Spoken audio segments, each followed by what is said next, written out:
Welcome, everyone. Welcome to Demo Day for the seed program of Leonard. As a reminder, I think most of you know if you're here today, but Leonard is the Foresight and Innovation Lab for the VINCI Group. You are over 300 today from 31 different countries. There's people from Australia. I haven't actually computed what time it is in Australia, but thank you for joining. We got people in India, in Europe, in both Americas. So welcome to all of you. It's a pleasure to have you. I'll be your host for tonight, this morning, this afternoon, I don't know. My name is Guillaume Bazouin, and I run startup and entrepreneurship programs for Leonard. I'm not going to be long. All I want to tell you is what we're going to be doing for the next few hours. We'll start by a short introduction and a hello by Leonard's sponsor at the executive level, Pierre Coppey. As a matter of introduction, he's the executive VP of the VINCI Group and the chairman of VINCI Autoroutes and VINCI Stadiums. We'll follow with an exchange between Marie Mawad from Sifted and Julien Villalongue, the head of Leonard, about the future of Cleantech, and they'll be teasing a report that is coming out soon. And then we'll move to the main attraction for today, which is the pitches. First, we'll introduce our jury members, so we'll let the jury members in, give them a minute to say hello, explain what their investment thesis is, and why it could be interesting for you as startups. And the pitches will follow shortly after.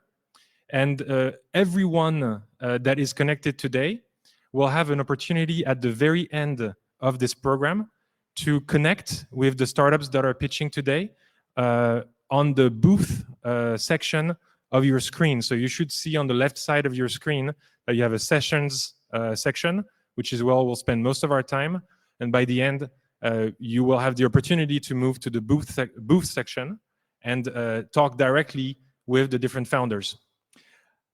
Without further ado, I would like to welcome Pierre Coppey, who is joining us via a video that was just recorded, and leave it there. Thank you very much for joining us.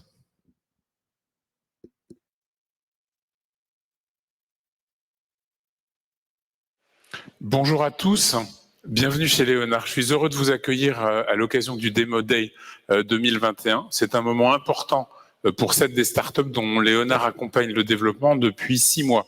Elles prennent aujourd'hui la haute mer et passent leur baptême du feu devant le jury de 7 investisseurs que vous allez rencontrer dans un instant. Ceux d'entre vous qui suivent l'aventure de Leonard depuis sa fondation en 2017 le savent bien. En 4 ans, l'équipe chargée par Vinci d'éclairer l'avenir des métiers de notre groupe et de faire émerger les talents et les solutions de demain a fait du chemin. En 4 ans, plus de 100 projets sont nés des programmes que nous avons fondés pour stimuler l'initiative au plus près du terrain, au plus près de nos activités opérationnelles et pour offrir à tous, collaborateurs de Vinci et partenaires, les meilleures conditions pour faire germer leurs idées, pour favoriser leur application et leur mise en œuvre au contact de nos entreprises et faire ainsi progresser nos métiers. Ce Demo Day ne vous présentera donc qu'un échantillon des 42 projets d'intrapreneurs de start-up ou d'applications de l'intelligence artificielle que Leonard a accompagné rien que cette année, mais un échantillon représentatif des grandes transformations à l'œuvre dans nos métiers et de la méthode que nous avons choisie pour les relever. Les projets que vous allez découvrir ont été sélectionnés pour leur ambition de répondre aux grands enjeux de nos métiers de constructeurs et de concessionnaires d'infrastructures, la productivité de nos métiers bien sûr, la sécurité de nos compagnons et la maîtrise de l'environnement et de l'impact environnemental de nos activités. C'est dans ce dernier domaine que nous faisons face aux plus grands défis. Vous savez que le groupe Vinci a présenté son ambition environnementale début 2020. Nous avons de fait été les premiers à faire valider cette ambition par nos actionnaires réunis en Assemblée Générale au mois d'avril. Et près de la moitié des projets que nous accompagnons dans les programmes d'accélération de Leonard traitent de réduction de l'impact carbone de nos activités, de limitation des ressources consommées et de la préservation des milieux naturels. Le 22 septembre 2020, à l'occasion d'une journée de l'environnement qui a mobilisé chacun de nos 217 000 collaborateurs dans le monde, nous avons lancé le prix de l'environnement, qui a déjà recueilli plus de 2500 innovations et bonnes pratiques qui sont en compétition et qui ont été inventées par les équipes de VINCI. La compétition est ouverte et les jurys régionaux se réunissent pour primer les meilleures initiatives en région, puis à l'échelle internationale du groupe. Pour accompagner les transformations du monde et de nos activités, nous avons donc choisi de mobiliser nos collaborateurs et de nous entourer des meilleurs talents. C'est le sens de nos programmes d'innovation ouverte. Les 7 entrepreneurs que vous allez rencontrer ont bénéficié dans le cadre du programme SEED du soutien financier de Leonard, d'un hébergement à Leonard Paris et puis d'une formation sur mesure dispensée par l'université de Stanford et de l'accompagnement de l'équipe de Leonard et puis souvent aussi de l'appui opérationnel des ingénieurs et des cadres de nos entreprises, de nos filiales et de l'ensemble des composantes du groupe VINCI. Ces 6 mois de travail ensemble leur ont permis de faire connaître leurs projets, de confronter leurs solutions à de nouveaux clients, internes ou externes, et surtout de baliser leur chemin vers la levée de fonds. IP Tender, que nous avons accueilli l'an dernier dans le cadre du programme SEED, a commencé à déployer ses solutions sur le réseau VINCI Autoroutes, dont les fourgons tirent désormais les batteries à roulettes. La plateforme Build to Be résidente ici à Leonard Paris développe son offre auprès de VINCI, comme auprès d'autres entreprises de construction, et finalise la préparation de sa levée de fonds. Et pour notre plus grande fierté, RockEase, dont vous allez découvrir la solution dans un instant, fait depuis peu partie des 1000 solutions pour la transition environnementale rassemblées par Solar Impulse. Une partie de l'avenir de nos métiers se prépare ici, chez Leonard, et je veux conclure ce mot de bienvenue en encourageant les investisseurs français, européens et internationaux qui nous ont fait l'amitié de se joindre à nous aujourd'hui, à faire confiance à ces innovateurs, autant que nous avons voulu contribuer à donner un avenir à leurs solutions. En matière de construction et d'infrastructures de transport, nous détenons ensemble l'une des clés de la transition environnementale. Aux collaborateurs de VINCI rassemblés aujourd'hui, comme à nos partenaires et à nos concurrents qui sont également les bienvenus à ce Demo Day, je souhaite une bonne journée, un bon Demo Day et j'espère que vous validerez à votre tour les promesses de ces jeunes pousses pour le futur de nos métiers. À vous de jouer.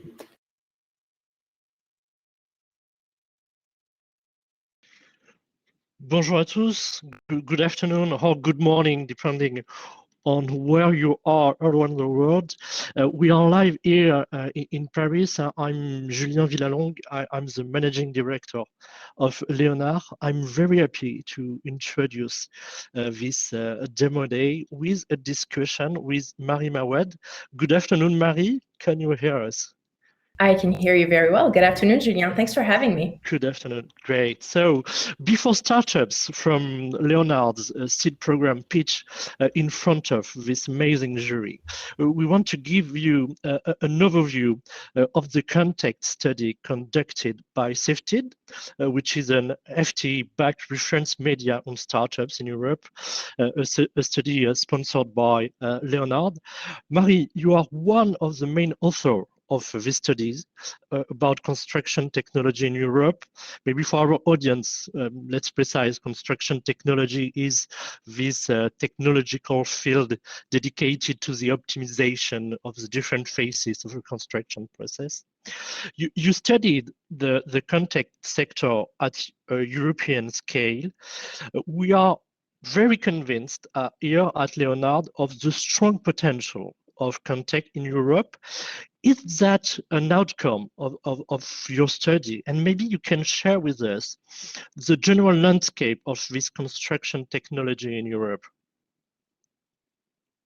I'd love to, Julien. We really had a great time working on this Contech report over the past few weeks. We did a 30-page deep dive. So really went, from the kind of state of play of tech in construction today to the trends that are underlying the change there, and highlighting some of the startups, what entrepreneurs are doing in the space, the new tech that's coming out of it, and leading up to kind of predictions about the coming months and years. So for everyone who has joined us today, the report's going to be coming out on June 21st, and if all goes well, you're going to be receiving the link to download it then after attending today. So you should get it on June 21st. In the meantime, I will try to kind of give you a little bit of a teasing on the highlights of that report. The main thing I would highlight is that, as a general rule, at Sifted, we cover startups. And if there's one thing startups and tech entrepreneurs look for, whatever the market is, it's a market that's big, that the size of is interesting enough, and a market that needs change. And if there's one thing the construction industry is definitely ready for, and that may be the main highlight of this report, it's that it's ready for major change. To kind of expand a little bit on what I was saying and cite a few key data points, I think it's really important to keep in mind the size, the massive size of this market. So it's worth about 9% of European GDP, which makes it nearing the kind of 2 trillion euro mark. In Europe alone. That's a super mega market. It's 18 million jobs. So the size of the market and the potential scale that these entrepreneurs can aim for, there's no doubt there. The other side of that is, there's a kind of darker side of the history of this market. Productivity gains are the main point there. They've been really low over the past 2 decades in the construction space. They've been lower than they have been in the manufacturing space or in any other industry. So that really highlights the kind of challenge that this industry has to reinvent itself and to bring change, ideally through digital solutions, to rethink the way that it's doing things. And the other big challenge that I really want to highlight, and that's a huge part of our report, is the challenge on the environmental issues, on waste production and reviewing how to do things to become a more sustainable industry. So across the board, there's room for digital solutions to answer these challenges. And entrepreneurs are bringing new solutions to try and address that. Contech is definitely emerging as a space, and as an emerging space, it's got that high growth that's bringing in investors and attracting hundreds of millions of euros over the past few years in investment in startups. Perhaps most notably, there's been mega raises, so 30 million euros or so raised in Series A, so pretty early stage by startups. Just to cite a few names, startups like Plan Radar or Planet Smart City have really emerged as kind of some of the bigger raises that are showing the inflection and the kind of pickup in this Contech space. But Julien, you're definitely familiar with this space. I mean, Leonard has been around for 4 years now. You've backed 100 plus projects. What's your main takeaway? Did you learn anything from this report? Yeah, I did learn a lot of things, but maybe the main message I take away from your study is this need for collaboration between various players of the sector and the startups. And it's a big conviction that we share at Leonard. For the last 4 years, we created this open lab with different programs, an open lab open to partners, to innovators, to entrepreneurs, to startups. And this open mindset is really a core value for Leonard. And this event, I think it's quite a good example of that spirit. And our 2 programs, SEED, this incubation program, and Catalyst as a collaboration program, I think it quite illustrate well how VINCI through Leonard wants to engage project with and business, mainly business, with context startups. And in your study, I think that you insist a lot on this innovation dynamics, and maybe you underline that they are maybe more collaborative than in other sector. And maybe you can elaborate for the audience this need for collaboration between startups and maybe historical players such as VINCI. Yeah, there's one thing about the construction market that needs to be highlighted. It's definitely a market of giants. There are, very big players that you can't get around in this space. And so the way that startups and entrepreneurs are approaching this space is actually very different than, other industries. For example, finance, where fintech are coming in and they're really becoming rivals to the incumbents. In this case, we really noticed how most entrepreneurs are coming in with a state of mind of collaboration with the well-established players, big and of all sizes, actually. And so the idea that, as an entrepreneur, you would come in and disrupt everything, this kind of dream that, Uber or Facebook have made famous out of Silicon Valley, that's really not the main state of mind here. The idea here is, coming in to bring added value, bring solutions for along the value chain, and to really kind of bring a little bit of oil into the mechanisms and the existing mechanisms. One of the reasons for that is because construction and construction projects are so complex. There are a lot of different players involved along the value chain. Deadlines and timing is of the essence. You can't just decide to try something new and kind of see what comes out of it. You have to plan ahead. You have to know in advance how much disrupting that's going to do of your usual day to day. There's not that much margin for error. So the idea of that putting forward is that they're trying to come up with solutions that are innovative and that really change the state of play of the industry, but really working alongside the bigger players to implement those new ideas and really trying to think of a kind of practical approach. Not a kind of absolutist, innovation, no matter what happens approach, but rather a really practical approach of how can we make the kind of day-to-day more efficient? How can we gain productivity, but without just disrupting everything along the way? So this idea of working together is essential. And that's actually something that all the entrepreneurs we spoke to in this space insisted on very heavily, and all the investors that we spoke to in this space insisted on very heavily.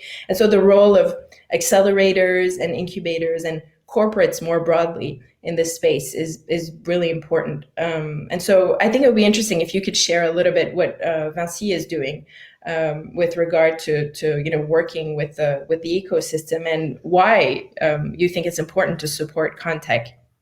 Yeah, I think it's quite important that we consider construction technologies as an answer to meet operational challenges, maybe 4 main challenges. You just mentioned productivity. I think that solution provided by startups and emerging players are answer to increase productivity, but also competitiveness of in our markets. And I think also there is a way with startups to improve safety of our employees on site.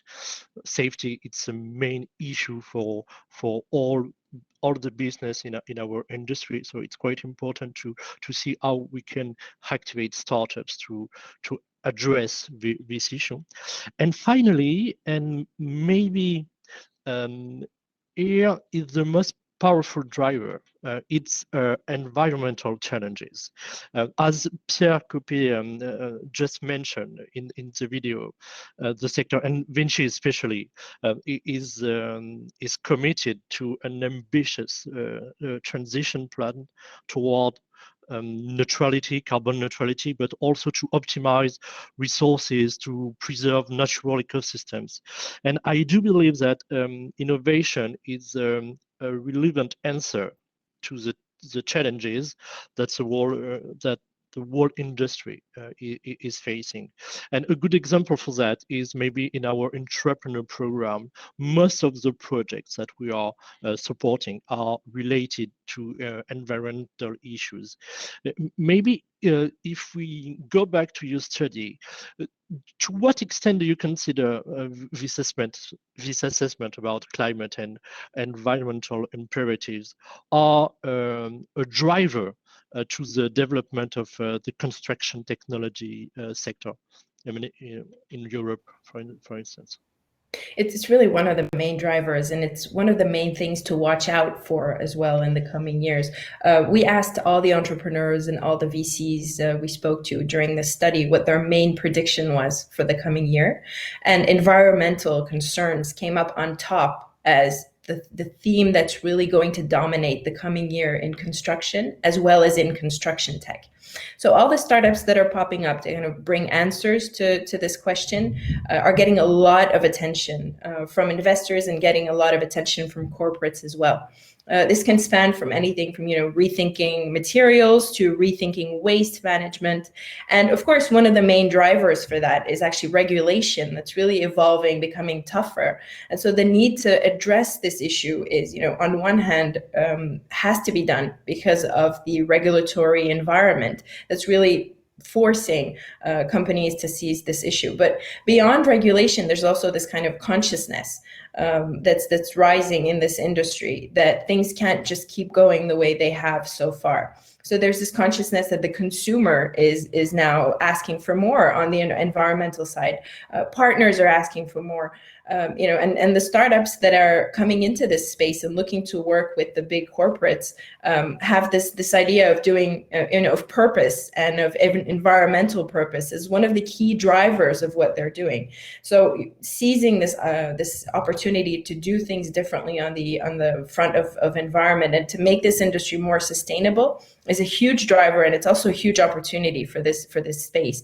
There's a lot to do, and not a lot of time to do it in many ways. So moving fast and kind of using technology to move forward on that space is definitely key, and it came up on top really of the things to look out for in the coming year. So maybe it's something that we'll see in the pitches from the startups we'll get later today. I'd be curious to see, to hear you as well talking about how this has evolved in recent years, because it's definitely something to look out for in the future. But how have you seen this environmental and this push to be greener gain importance so far in recent years, in your experience? Yeah, you just mentioned the regulation path. It's quite important. It's quite an important driver for the development of new solution and new technology.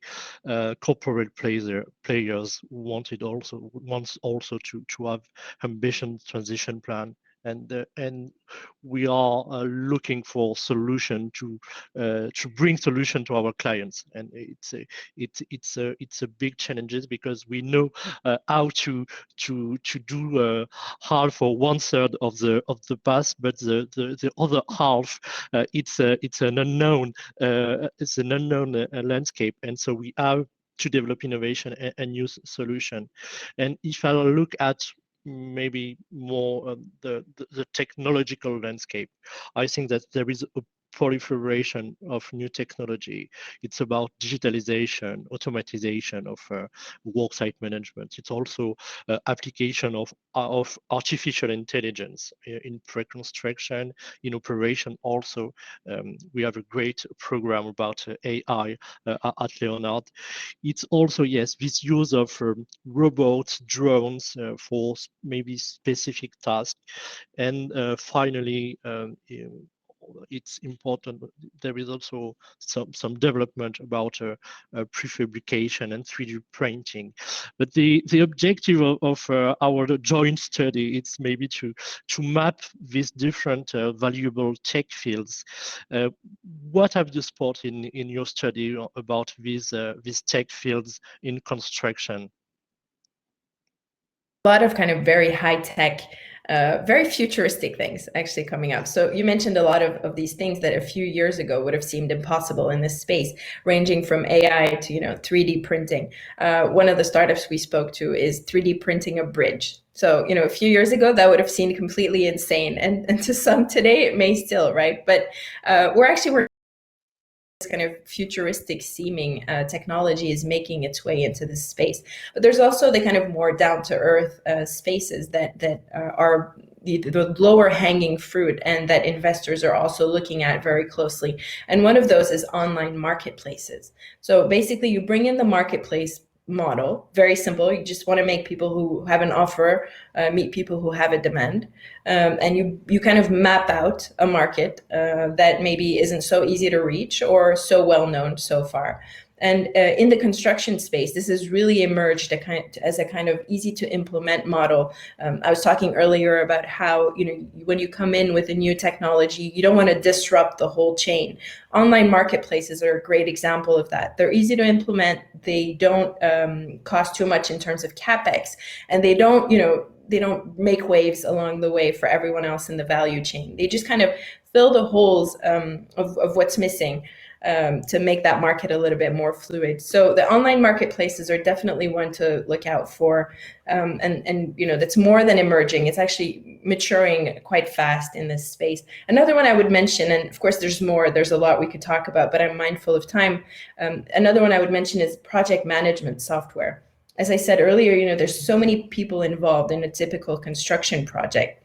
You have all these players who are specialized in different little bits of this or that needs to happen on a work site.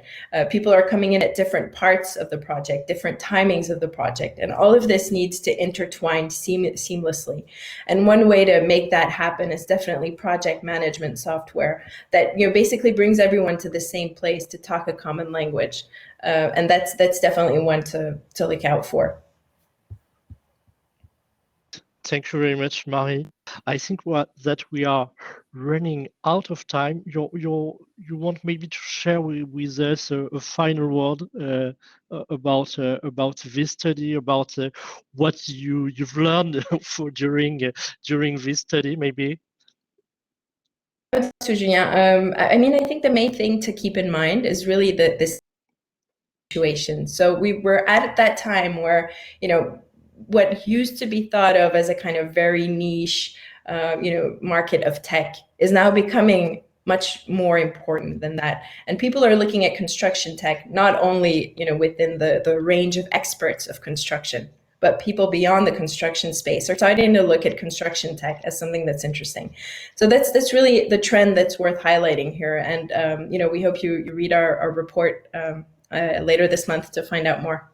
Yeah, and you mentioned it earlier. You will publish the study on June the 21st. For the audience, we will send you the link to download this study. I hope that we'll learn a lot reading this study. I can only encourage you in sharing this study and maybe in giving us feedback. It's very important. And thank you very much again, Marie, for this discussion, for your insight. And as we are running out of time, we are returning to the main stage under Leonard's glass roof, where Guillaume, I think, is expecting us. Guillaume, are you here? I am expecting you. Great. So we leave you the screen and the mic. Okay, thank you. Thanks, Julien. Thank you, Marie.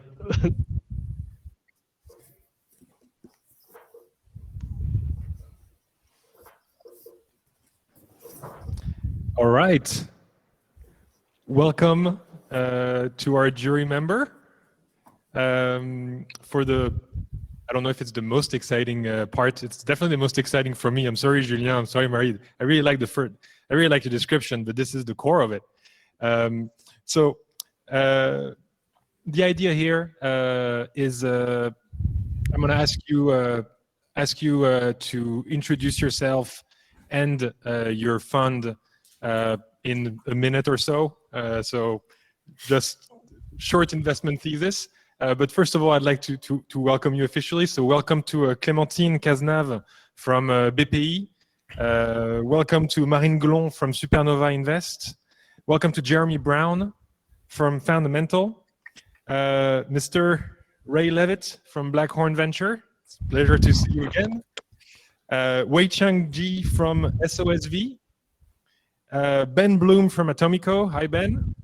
And Mathias Flattin from Axeleo. So great to have you guys on the screen. It almost feels like you're here. It's more exciting for me because I'm in the big room for the first time in a while. But I guess we'll start in order, but Clémentine, would you do us the honor to introduce yourself and maybe a few words about your specific part of BPI, which is pretty big. Yes, sure. Thank you. Yes, there are a lot of funds in BPI. So we are the digital venture funds. So we are the most broad fund of BPI. So I am part of the seed funds in this part of BPI France, and we are also investing from seed to Series A, Series B tour. And so what we are looking for, it's digital startups, which is really broad. And we are specifically interested, since we are becoming the bank of climate, in startups which are tackling the climate change situation. So we are investing from 500K to 5 million euros in round from 1 million euro to 10 million euro, mainly and specifically in French startups, because we are BPI France, so we are looking for French entrepreneurs and French startups. But we are always co-investing with other funds or other business angels. This is the specificity of BPI France. So we know a lot of business angels, and we're pretty agnostic. So I think we can co-invest with all of you guys today. So we are here to complete fund.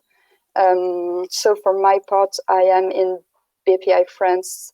I'm working here for the last 2 years. Before that, I worked for another fund, which is more a growth fund. So what we're looking is, like I think everyone else here, it's bold entrepreneur with a great vision, category leaders which are on a big market and which are looking to tackle like big issues. Thanks for the intro, Clémentine. We'll try to have you invest with everyone around the screen. I hope so. Marine, hello, if you can say a few everybody. words about yourself and Supernova. Yes, with pleasure. Do you hear me well? Perfectly, yeah. Okay, so I'm Marine Glon. I'm an investment director at Supernova Invest. Supernova is a venture capital firm with a leading position in the French deep tech investment. We have 260 million euros of assets under management, and we are specialized in breakthrough technologies. That means rather hardware technologies versus pure digital innovation. We focus our investment on 4 main sectors: industry, health, energy and environment, and microelectronic. We have a strong partnership with both CEA, which is a big research center in France, French Alternative Energies and Atomic Energy Commission, and Amundi, that is a French bank. And I'm more specialized, personally, I'm specialized on energy and environment. Thanks for that intro, Marine. All right, I see Jeremy's back. Jeremy, you were next on my list, but I lost you for a second. So you can go ahead and introduce yourself. Fundamental. Yes, I dropped off there for a second. Apologies. Yes, hi everyone. I'm a principal at Foundamental. We're a global construction tech VC fund. Headquarters are in Berlin. We also have an office in San Francisco, and we invest in early stage contact ventures, specifically at seed, Series A, and Series B stage. With about a third of our capital going into the European ecosystem. So happy to be here today. Good to have you, Jeremy. All right, Ray, it's your turn. You're still on mute. Well, we got you on mute, Ray.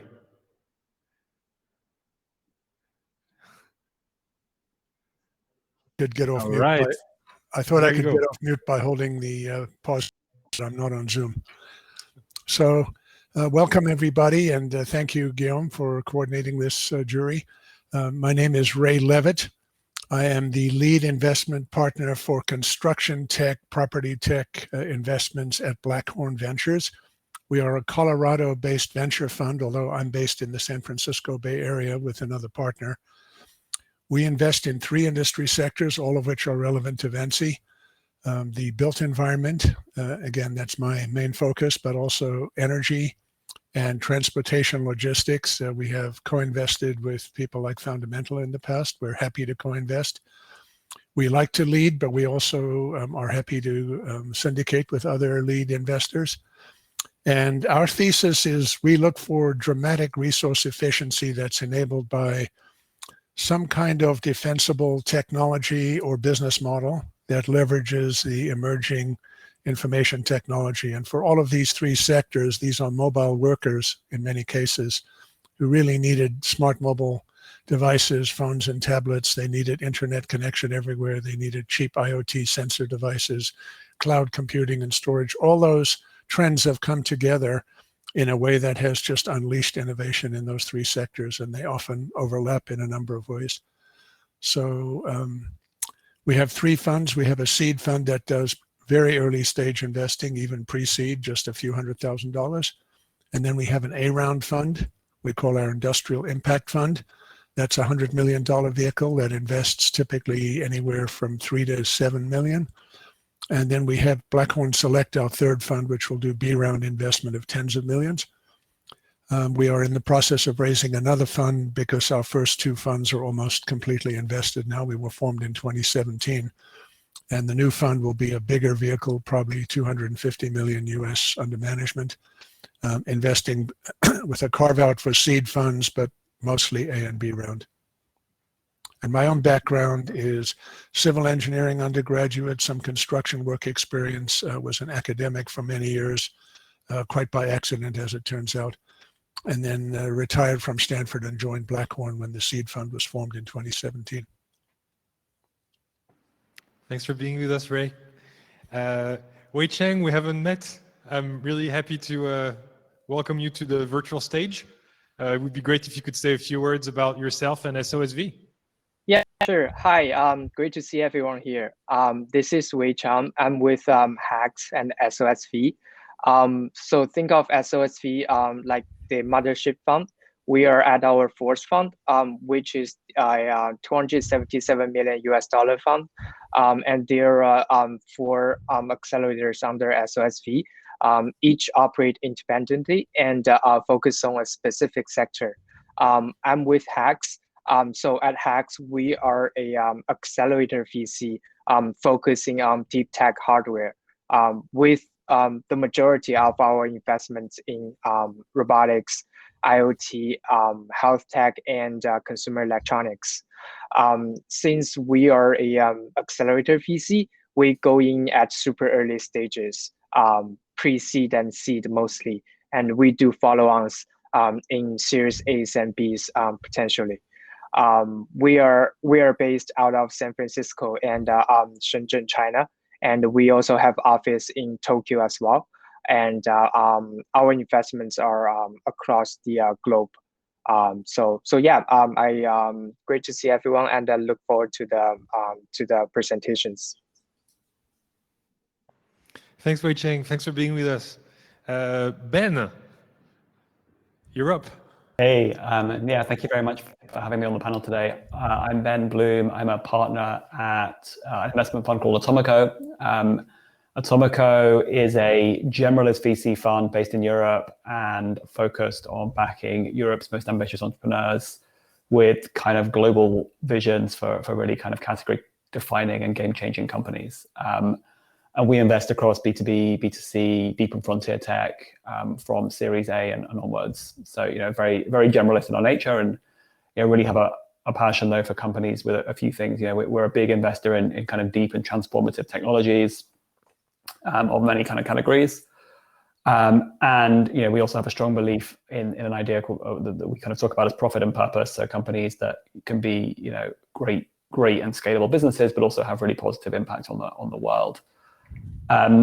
I focus on our early stage B2B investing, and for what gets me really excited is companies that are using some of the most powerful new technologies, AI, machine learning, simulation, other analytical techniques, generative design, and other things of that nature, and applying them to kind of big areas of inefficiency, big thorny problems in more traditional industries. And I think that the more time I've spent looking at construction and real estate and the kind of adjacent areas, the more the size of the inefficiencies, the size of the kind of opportunity to create impact and value that you see is almost second to nowhere else. And so it's been a big area of focus for myself and a number of my colleagues over the last couple of years, kind of against that theme, and very excited by what we're seeing globally, but also really in Europe, where I think there's a really strong crop of companies and entrepreneurs building very transformative businesses in these areas. Well, Ben, it's an honor to have you, and I have to say I'm very excited to see that you guys are starting to look at infrastructure and the construction. Obviously, we think it's exciting. It's great to see that it's starting to permeate through the ecosystem. Last but certainly not least, Mathias, thanks for joining us once again in the Leonard world. Thanks, Guillaume. Hello, everyone. Thanks for having me today. I'm Mathias Flattin. I'm a partner at Axeleo. I'm also the fund manager of Axeleo PropTech One, which is a Contech and PropTech fund dedicated to startups, European startups at seed stage. The specificity of Axeleo is to be both an accelerator and a VC. We are a young team. We were created in 2013, and we always raise funds on very vertical investment thesis. Our first fund is dedicated to enterprise software, and the second fund is the PropTech fund, for which we cover European startups. I think we've met 1,600 PropTech and Contech on the past 10 months in Europe. So very eager to see what Leonard can propose. And also, I was lucky to be part of the selection committee. So again, very eager to see what you've done, Guillaume and team, with these companies. Well, I'm really excited to welcome all of you. We're going to start in a minute with our pitch. I'm seeing that something was disconnected here, so it might take a minute. I'm really sorry about that. Let me see. Just 1 second. Sorry, guys.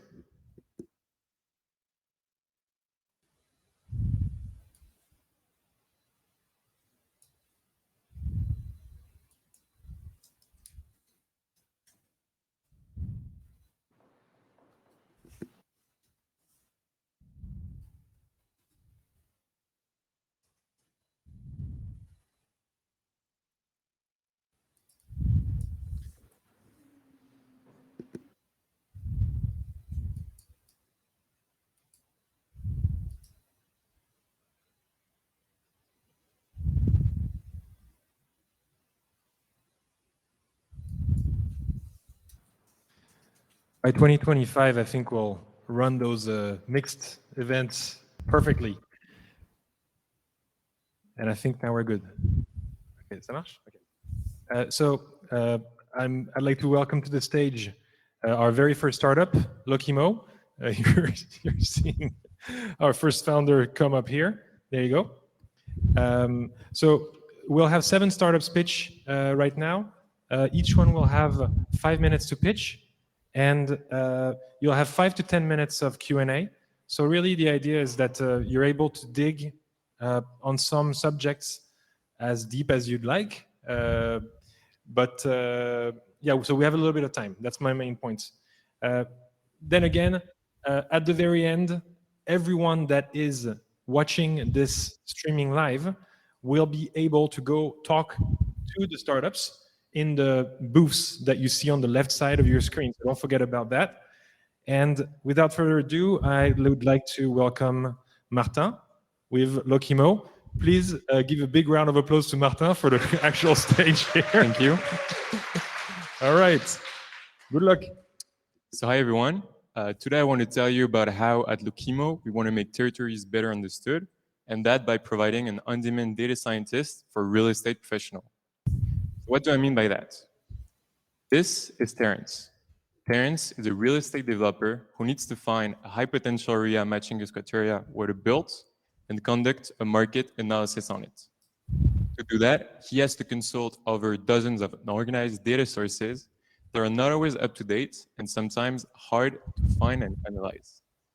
As a result, he loses weeks and opportunities, which prevents him from closing more and even better deals. The slow, repetitive, and tedious tasks drag him away from his core mission. So when Binta, my co-founder, and I heard about that, we thought, well, Terence should get a data scientist in his team. But then we thought of something even better. We are going to provide Terence with his own 24/7 available data scientist. And boom, we replaced this whole process with just one click. Lokimo acts as a virtual on-demand data scientist to help real estate professionals make better market analysis and smarter decisions in seconds. So let's see a bit more how Lokimo can help.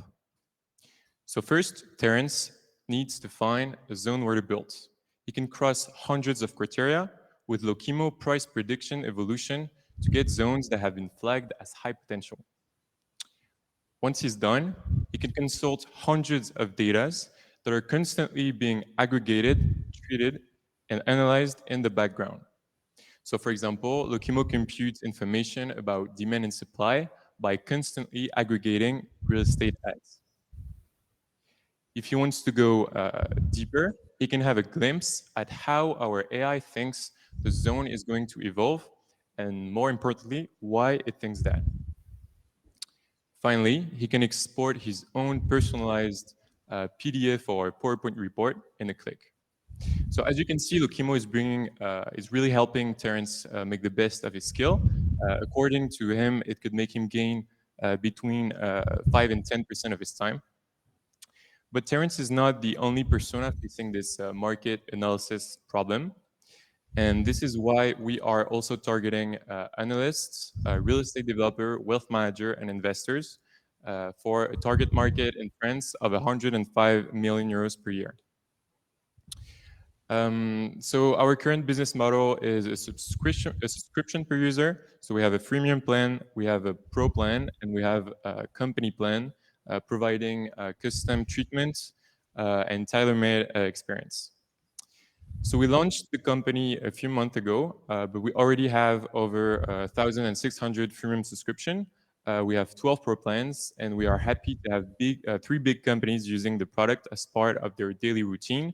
So CBRE with 90 of their analysts, Dinacité, and multiple part of VINCI Immobilier.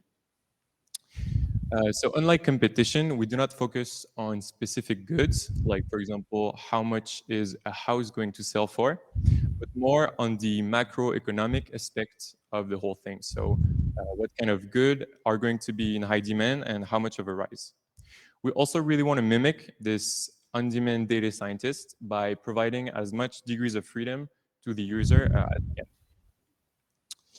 can. So the team is composed of Binta Gamasa and myself. We are both data scientists and AI engineer, but we are soon to be joined by other people because a third business co-founder is joining the team in September, along with 2 software developers and 2 business developers. We have major updates that we want to ship in November, and we're planning on getting a lot more clients with this. And to complete this roadmap, we are looking for 500,000 euros with 250,000 euros from VC. So as you can see, our user love the product, and I'll be happy to take all your questions. Thank you. So one question for you is, are you using data other than real estate data? Are you using, for example, traffic data, crime data, school information, bar revenues, restaurant revenues, things like that in your analysis, or is it just property data? No, all of the above. The goal is really to have as deep of an overview of a territory as we can. So we really take into account all the social economic data along with property data and yeah, more real estate centered data. Talking about the data, I have another question.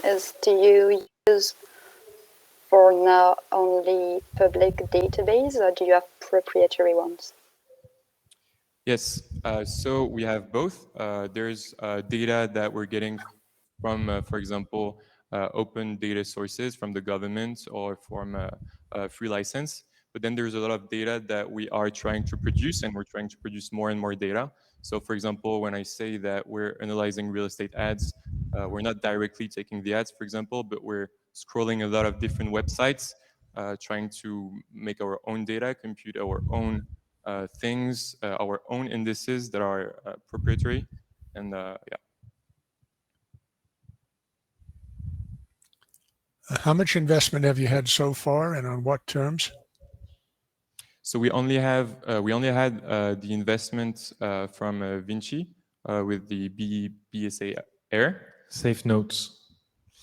Safe notes, and that's all we had so far. Okay. If you come back to your, the case study, the example that you started the presentation with, I guess one of the reasons that this person would want to hire a data analyst is to try and get some proprietary information or an advantage over their competitors in seeing or understanding the value of a site or an area differently. If everyone has equal access to your tool, I guess maybe that competitive advantage goes away. How do you think about that? I'm sorry, I didn't quite get the question. Can you repeat it?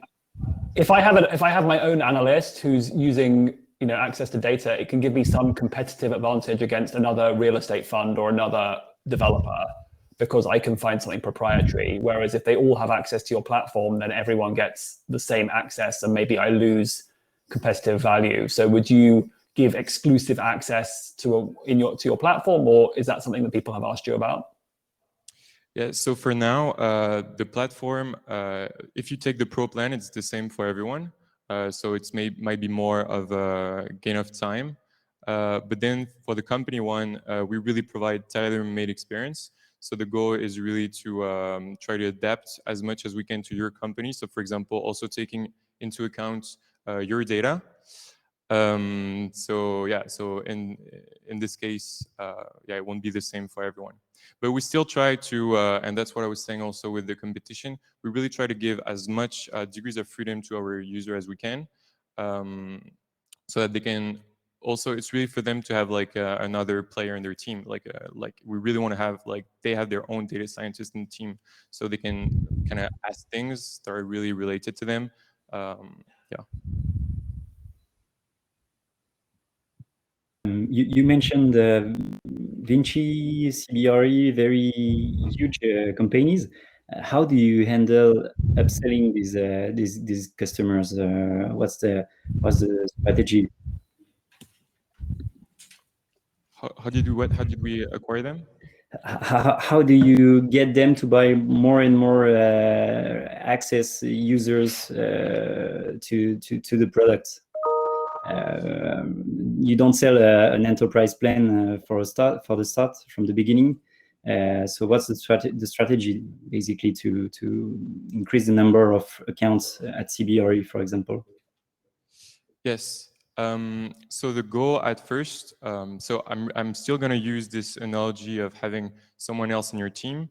At first, we were working with them with only a few people, but then as the product kind of gets more tailor-made for the company, because they can, for example, set up their own templates, they can like create their own treatments that are gonna be saved.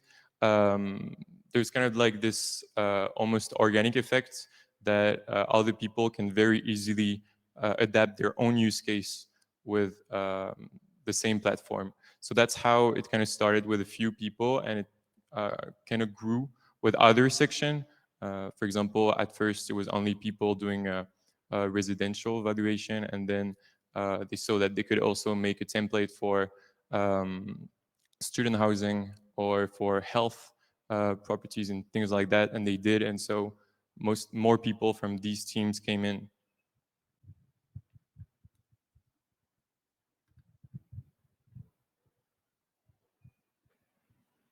All right, is there any additional question?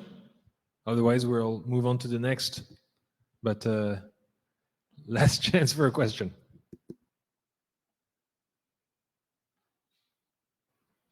All right, big round of applause for Lokimo. Thank you very much, Martin. All right, moving on to SustainEcho. So we're just gonna clean this up real quick, then you're gonna be able to get started. You can start whenever you want.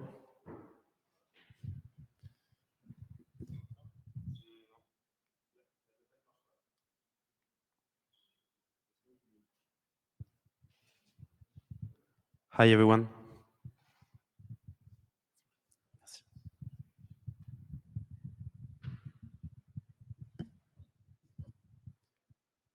Okay, hi. So I'm here to talk to you about SustainEcho.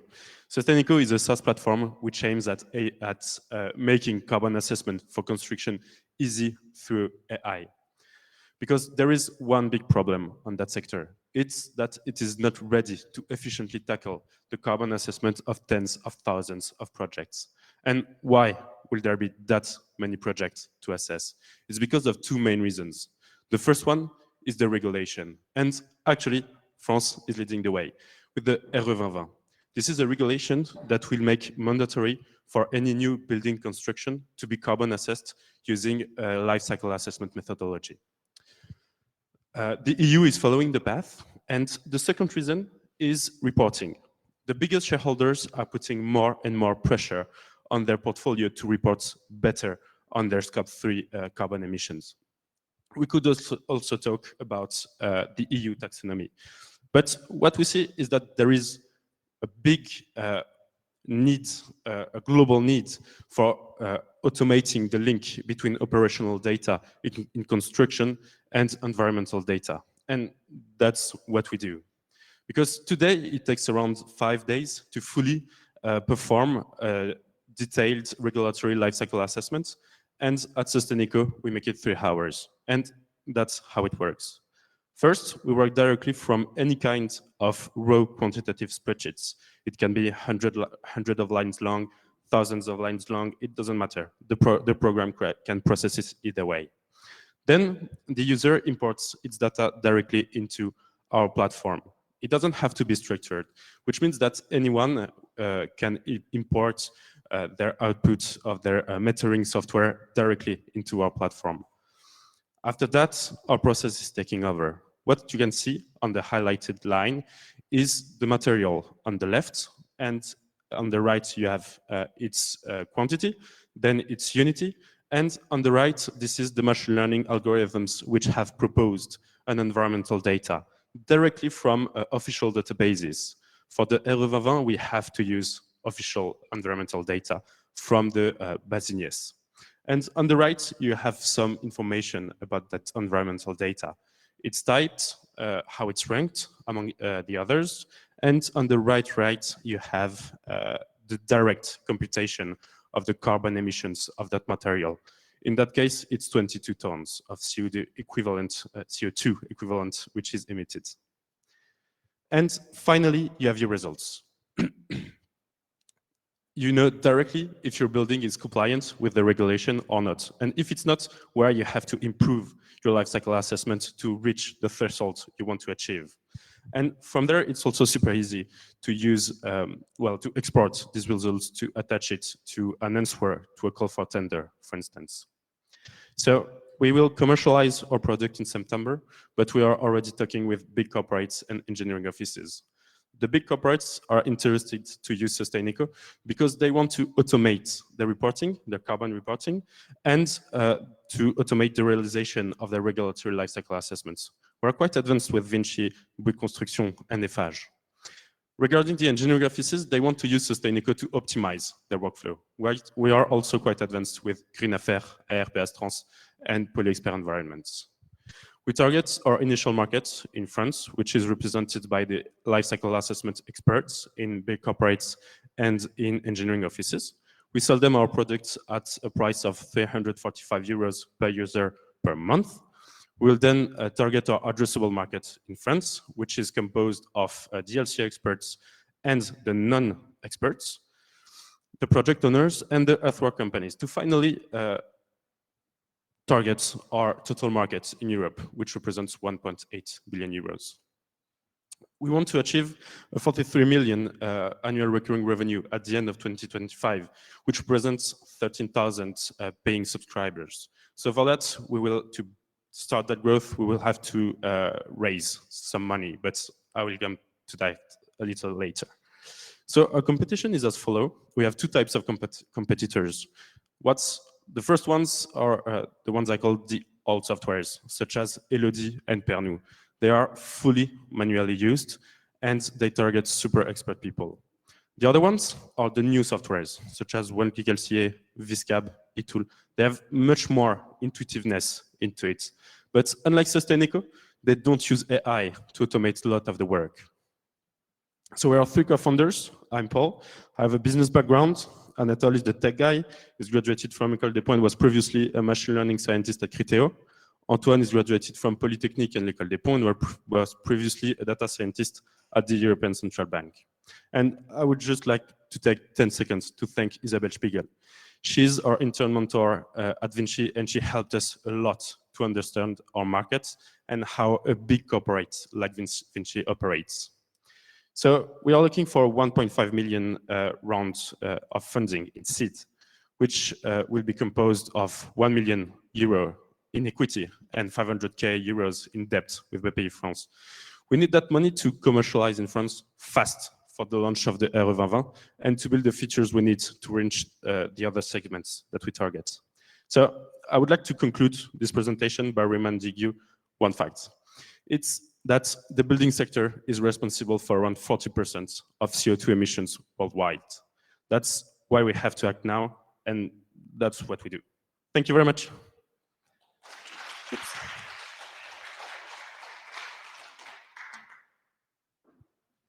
Time for questions. I have a question. Great presentation. Or actually two questions. So the first one is around access to data.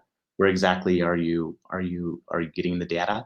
And then as a follow-up to that, it seems like there's a degree to normalization, harmonization of that data in order to provide that output around compliance. And so can you speak to how you're going about doing that as well? Okay, thank you for your question. So to answer the first question, we have two types of data. We have the data from our clients, which are the construction companies. So these are the data they use to build their prices.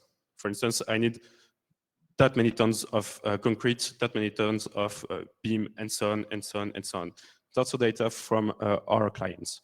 And on the other side, we have the environmental data. There are two types of data. There are the official data, which we have to use for the regulation computation, certification. In France, for instance, it's all the data in the base Ignes database. And if I got your second question well, is how do we make our computation regulatory compliant? That's right? Or maybe I didn't get it. Or so what are you doing with the data in terms of sort of a normalization or standardization in order to have that output around compliance? Okay. Yeah. So when we got this data, we have a lot of computation that are made according to the regulation that tells us how we have to process this data to give a given result. So it's something that is quite regulatory, actually. We automate it, but we didn't create the calculation. Okay, thank you. I have a question for you. Why would the architects or engineers who design buildings not be a customer also? Because they come one step before us. Because the architects and the designers of the building don't have the quantitative spreadsheets yet. It comes one step after. When the construction companies come into the game, they tell, okay, we will build that building with that many concrete. That's just why we will have to develop some new features to address these issues from the architects and the designers. Yeah. I know there is a difference between the level of detail that architects in France specify versus, say, architects in the US. In the US, architects would design the HV, at least the overall design of the, if it's concrete or steel, or what kind of air conditioning, what kind of windows. But I understand in France, architects do more conceptual designs. Okay, so in the US, if we have the quantities, there are no problem at all. We could use the software. Okay. How do you price today? And are you able to price on a recurring basis to customers, or do you charge per building analyzed or per project analyzed? It's a per user analysis, because we want first the experts to use our software, but then we don't just want the experts to use our software, but also the non-experts. Because of the machine learning, we can let people who doesn't really know how to perform a life cycle assessment to start to do it, and the experts at the end just have to check it. So that's why we have a pricing on a user base.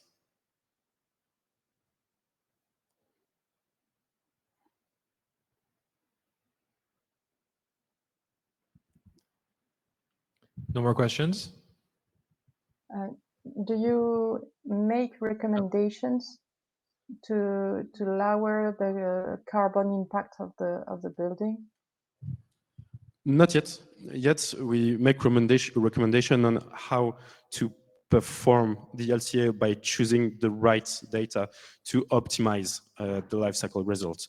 But in a few years, I hope, we will have maybe less 2 years, that's on our product roadmap. We will have processed enough buildings to be able to make recommendation and have some optimization algorithms which would be able to propose some amelioration, some optimizations.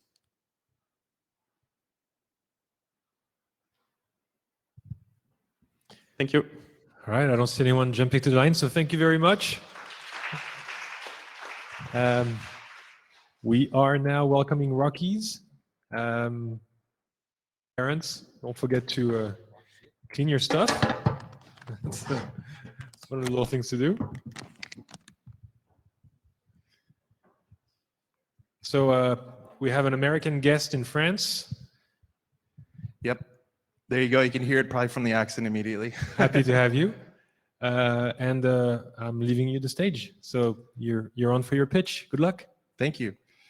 Hi, so my name is Terrence Teal. I work here at RockEase, and we are the B2B marketplace for aggregates. And want to say a kind thank you to Pierre Coppey for the nice introduction as well too. And hopefully you'll be convinced after this presentation. So let's give some context to the construction industry as a whole. 99% of the companies are having around 80% of the value. This implies an extreme fragmentation in the industry. 1.5% of construction companies only 1.5% of revenue is invested in technology in comparison to 55% in other industries, implying that digitization is something that's still very new in this industry. Then in terms of efficiency, 35% of construction professionals' time is spent on non-productive issues. That's around 14 hours a week. So that implies that there's a huge efficiency gap in this industry as a whole. Now let's talk specifically about aggregates. So as you can see, it's a long, inefficient, time-consuming, and costly process. Feedback from customers have shown us that it's roughly between 14 and 18 manual steps from requesting a quote to actually getting it delivered on site. Now, how does this apply? This applies, our mission is to really solve this. So we want to have an enterprise solution to drive a more efficient and sustainable construction industry. So how do we do that? We have it with our solution. So it's a B2B digital solutions platform to seamlessly order aggregates efficiently to all your sites. Now, how do we do that? We make it easy by saving time, reducing the cost, and automating the workflows to make it repeatable. We saw in the previous slide too, if you can remove even half of these steps, you're already having a 50% efficiency gain. And the product itself is a one-stop shop for aggregate supply. So it's fully digital. It's involved, and you can use it in your office. You can use it out in the field. And it gets you the best price at your fingertips. It allows you to order, deliver, track, and invoice all on one platform. And it, at the same time, too, gives you the 10 times more superior customer experience and support. So let's talk about the market size. So roughly 500 billion globally when we're talking about aggregates, 30 billion in Europe. The serviceable market that we're trying to highlight here in these few large markets is around 12 billion, and that's specifically in the infrastructure aggregates in the EU. And our market opportunity is we want to take about 15% of this. So that's around 1.8 billion. Just to give you some figures as well too, it's around 3 billion tons of aggregates produced per year by 26,000 quarries across Europe. So our revenue stream, it's kind of as simple as the rock, right? So what we're trying to do is we're just trying to take 5% of the entire aggregates that are ordered on our platform. So what does that mean? That means about 90 million in revenue over the next 6 to 7 years. And then on top of this, we want to build a SaaS additional revenue. So that means giving enterprise customers the ability to have extra features, such as dispatch management, as well as data insights. So here we look at the competition in the field as a whole. We can kind of break it into several sectors. The first one is the incumbents that are in the field already. They're there, they're offering one solution. It's a network, but it's only for one supply. Now, what does that mean? That means that they're not getting access to the rest of the market. Then we also have new entrants into the market in our space as well too, which shows that there's an appetite and a desire already. For example, with Brocrete or Shutflakes or Inframarket, who've all raised money as well too and proven that this is a model that works as well too. And the last point about this as well too is the fact is we don't want to split ourselves in between the customer. We're looking to give them the tool to make the best decision possible, to allow them to be able to do it themselves as opposed to coming in between the different customers in the marketplace. So what's our strategy? That's the most important aspect again, is we're reinforcing the relationships by reducing the existing friction. So for contractors, for example, we're empowering the decision-making by giving them access to different supply routes as well too. For aggregates and sand suppliers, we're deploying digital tools that they currently don't have the revenue to deal with. And then the last one is increased gains in time and revenue for the haulers. So our achievements so far, obviously, very kindly Solar Impulse, Leonard, we're on our prototype running as well right now. There are customers on this prototype, so VINCI, Group CB, and Eurovia. And we're happy to announce too that we've secured around 300,000 in a safe round with backers from the industry such as Caterpillar, Dell Air, Liebherr, Google X, and Ubel. So this is our team, and I think that's the most important aspect to all of this is we're combining industry expertise with startup founding expertise as well too. And hopefully in the next couple of weeks, we're going to be bringing on a new CTO who's successfully exited actually several startups, and he can help us develop the product further. So our vision is for the next 5 years is to go after the small and medium-sized enterprises, add in value-added insights as well too, large orders and ERP integrations into current systems, offer expanding such as the concrete, and going into new markets, potentially in other geographical regions. Here's our forecast, and what we're trying to do is we're trying to take that average 5% take rate. The average order is around 5,000, and we're looking for around 4 million in seed to help us expand and get onto this market as fast as possible as well too. So let's rock and roll, and if you want to talk to us, please feel free to and open to questions. Thanks, Terrence. Good job. I know a bunch of people here have seen similar companies before, so. Yes, is your customer primarily the construction entity that needs the aggregate, or is your customer also the delivery service? Because some of these aggregates use third-party truck hauling services. Definitely. So just to show you here, so we're a three-sided marketplace, right? So we're connecting the site managers to the aggregate, so the supply, and then we're connecting them to the local haulage companies. So I think in Europe, there's probably less of a connection with these hauling companies, and there's many of them as well too. And so we're actually creating the tool that allows them to interact with these two. Are there any capabilities for rating either suppliers or haulers in your system so I can see if they reliably deliver on time and whether the aggregate that comes is clean and washed like it should be and so on? Definitely, and I think the great thing about it is right, we're delivering rocks, so hopefully they're not looking for too clean, but at the same time, we want to ensure that that's delivered on time with the right haulers. So we'd have a rating system as well put in place for the right guys, the right companies as well too, and then they can gear towards them. And then of course, you can track it hopefully in the future with real time as well. I have a key question here around being a B2B marketplace. It's really driven around frequency and adoption, and so specifically around this three-sided marketplace with the contractors. How are you thinking about targeting the SME market versus the larger contractors? What's your guys' approach here? Yeah, definitely. So I would say with the smaller companies, it's actually giving them access and tools that they didn't have before. So as we mentioned, most of them don't actually have the tech in place to get the entire market overview and get the right quarries or the right ones in their sites.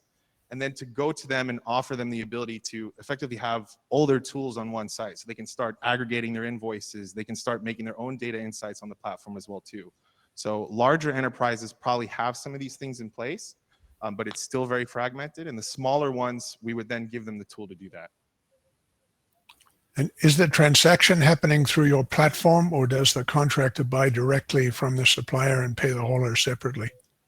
So it comes through the platform. It's the tool, and they would then pay essentially the hauler. And how do you know that you're getting your 5%? We would ensure that the quotes come through us to the end customer, and then it passes from the hauler to us and back. So it's more of a checking the process as opposed to actually fulfilling it as a whole. And who do you collect the 5% from? So we'd split that across the different ones. So it's kind of not hidden, it's obvious, but it's 2-2-1 essentially is what we would potentially look at. So take it from the haulers, the aggregate suppliers, and the contractors. When you have the success that I think we all hope and tackle that, and you tackle and capture that 90 million euro opportunity, where do you go from there to kind of grow that market further? Or maybe asked another way, are you exploring ways to increase the monetization per transaction through adding other services or features even earlier than that? Yeah, definitely. So, I mean, firstly, I think the easiest one is to go into markets that probably are maybe at this point avoided or aren't deemed to be digitally advanced enough. So a perfect example is maybe in Africa, where there's little oversight over haulage and different kinds of companies that have that out there as well too. The second one, in terms of added value that we could bring as well too, we could potentially integrate with truck companies to give them data insights on which ones are being used most. Potentially optimize with OEM machine manufacturers where quarries only need machines on demand based on the demand that they have. So there's lots of other potential things that we could integrate into the platform. Do you integrate with a contractor's ERP system to keep track of the costs, or with their project management system to check their budgets? We could, definitely. We've found right now that most of them are still actually using paper. So that's where we believe that we have the opportunity to delve straight in. Could you explain more your competitive advantage compared to the competition you showed? Yeah, 1 second. Here we go. Sure. So you showed actors that already did fundraising, and how are you different? Definitely. So again, the feedback that we're getting from customers is the current new entrants into the market are acting as intermediaries, and they're really placing themselves between. And this is actually causing more friction as opposed to allowing this supply chain to work more efficiently. Then, for example, Infomarket, for example, they're aggregating supply. So what we're trying to do is we're just trying to offer the tool. We empower them to do it as opposed to putting ourselves between them. So I think that's the biggest difference. And also the fact is that the tool is free, so that they would be able to come on and get on the platform as well too. And have you already started? Because the aggregate suppliers are very fragmented. where are you now in terms of number of aggregate suppliers in your platform and number of clients?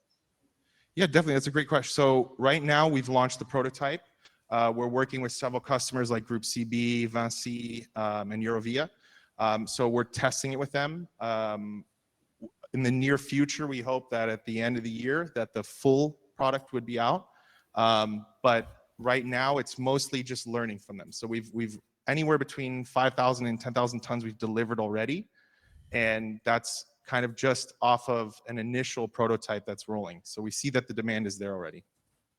And to add to that as well, sorry, go ahead. What is the go-to-market strategy? Do you start by geography to be to have the sufficient size of offering by geographic area?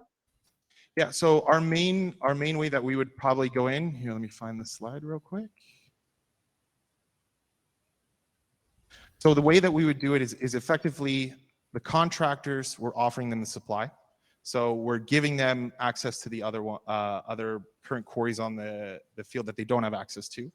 The aggregate suppliers, they don't have the tools, so we're offering them the tool. And then the haulers, we're helping them optimize and effectively go after previous customers that they didn't. So right now, as mentioned, is the market kind of focuses on one customer, one quarry, and so on. And we want to give them 10 quarries and 10 haulers and that. And then how we'd reach out to them also is we'd focus firstly on France. We know that there's national associations of quarries to go after, to integrate with them, to then also work with big customers like VINCI and then smaller, medium-sized enterprises as well too.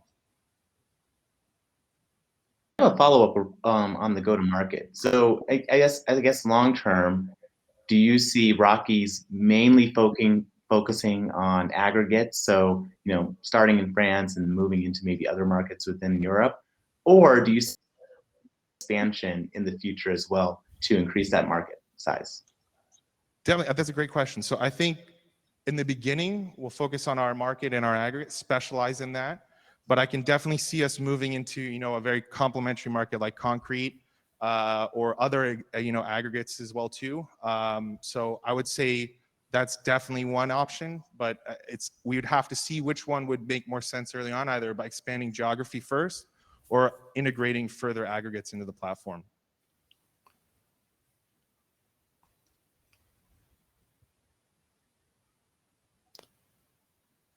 All right, we're at about time. So thanks, Terence. Thank you. Good job for the presentation. Can we please get a big round of applause for Terence? And we're going to move on to Manon, who's going to introduce her collaboration software for architects. Is that about right?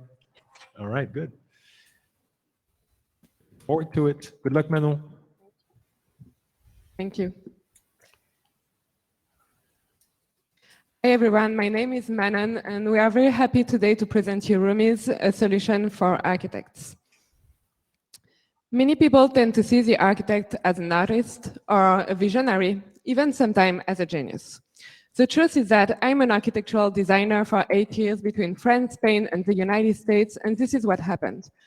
I've joined a family business that is running for more than 50 years. They are leader in what they do, but they are facing huge issues during construction. And those issues are due to miscommunication during the design process. So at the end of the year, they have a lot of unexpected bills, and they almost went bankrupt because of that.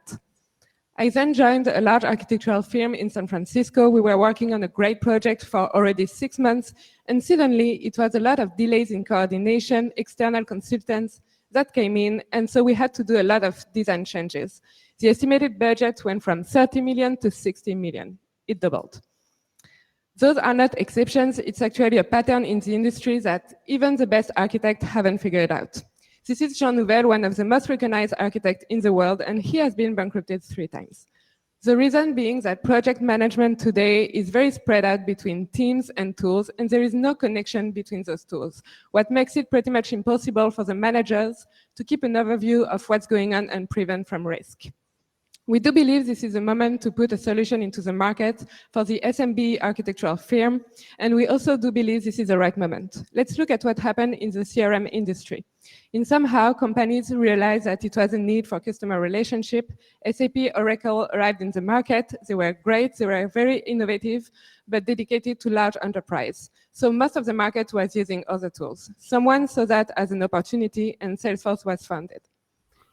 In the architectural industry, there is kind of a similar pattern where on one side you have very powerful tools, but that require a lot of resources. So most of the market, most of the firms are actually using a mix of other tools that are not tailored to them. This is why we believe there is a place for us to be the solution dedicated for SMB business in architecture. Our solution, a SaaS that unifies communications, milestones, and fetches external data into one simple environment. This is the product that we've been developing so far. It's our beta version. As you can see, every team member can connect in the morning and keep track on the latest updates that are on the projects he's working on. He can then communicate directly on those updates with other team members. After, every project has its own page where all the documentation, the milestones, the team members are all connected together. So you can really easily keep track on what's going on.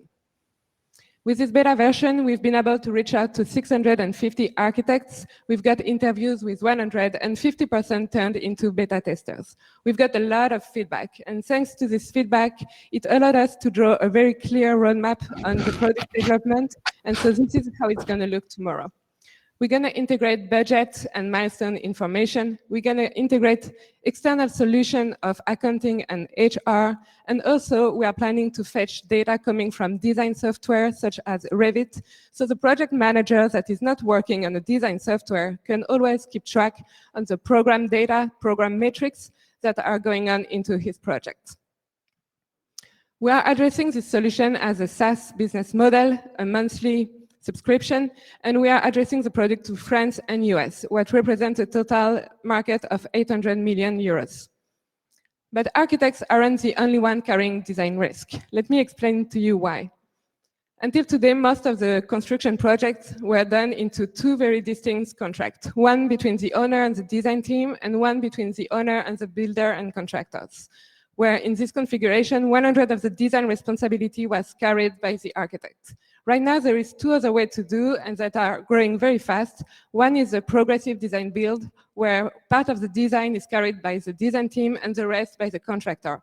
And finally, the design build, where there is only one contract carried by the contractor. He's carrying 100% of the design responsibility and propose a full package to the owner.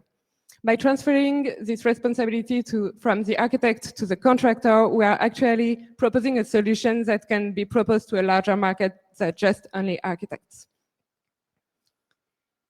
So our milestones and our funding requests. We are trying to reach, by the end of the year, to push our beta version towards the first version of the product, and we are trying to have an ARR of 500,000 euros by the end of 2022. For that, in order to reinforce our team and to reach those goals, we are looking for funding of 500,000 euros today. And behind this project, there is Kevin and I. Kevin is a CTO. He's been developing the product that we have today all by himself. And on myself, I'm on the business development and industry expert. Besides the both of us, there is great advisors that are helping us on very specific topics, such as how to run an innovation business in real estate, how to sell a SaaS business, and which kind of analytics we should have in order to analyze what our users are doing in our product. Thank you very much, and I'm happy to hear your questions.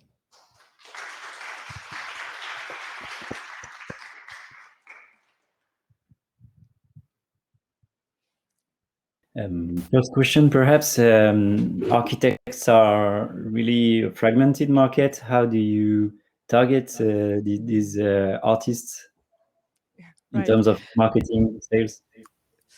Yeah, they are fragmented, although we are targeting SME, SMB architects, what is already a very specific target in terms of the types of projects they are doing. So at the end, architects are very easily found on the internet. There is open source database, and this is the reason we've been able to reach out to so many architects in such short time, and we can really find specific architects pretty easy. So an additional question would be like, who do you target? C'est moi. Who do you target within the firm?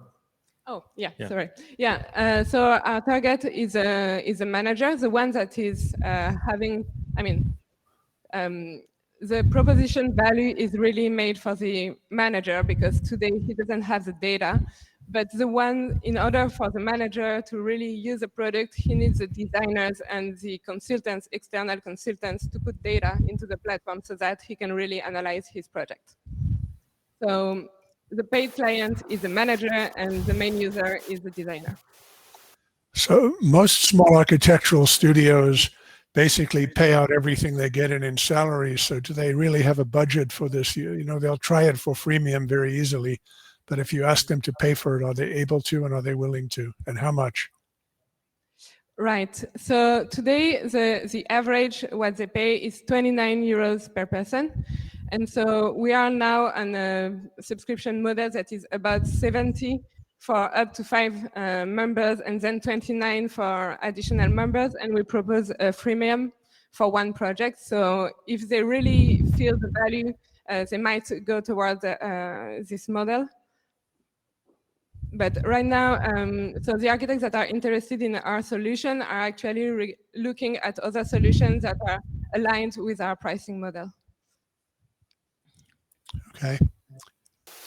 And how would you be different than a tool like, say, BIM 360, Autodesk Cloud, or Procore, or something like this, which also provides at least some of the same kind of collaboration capability?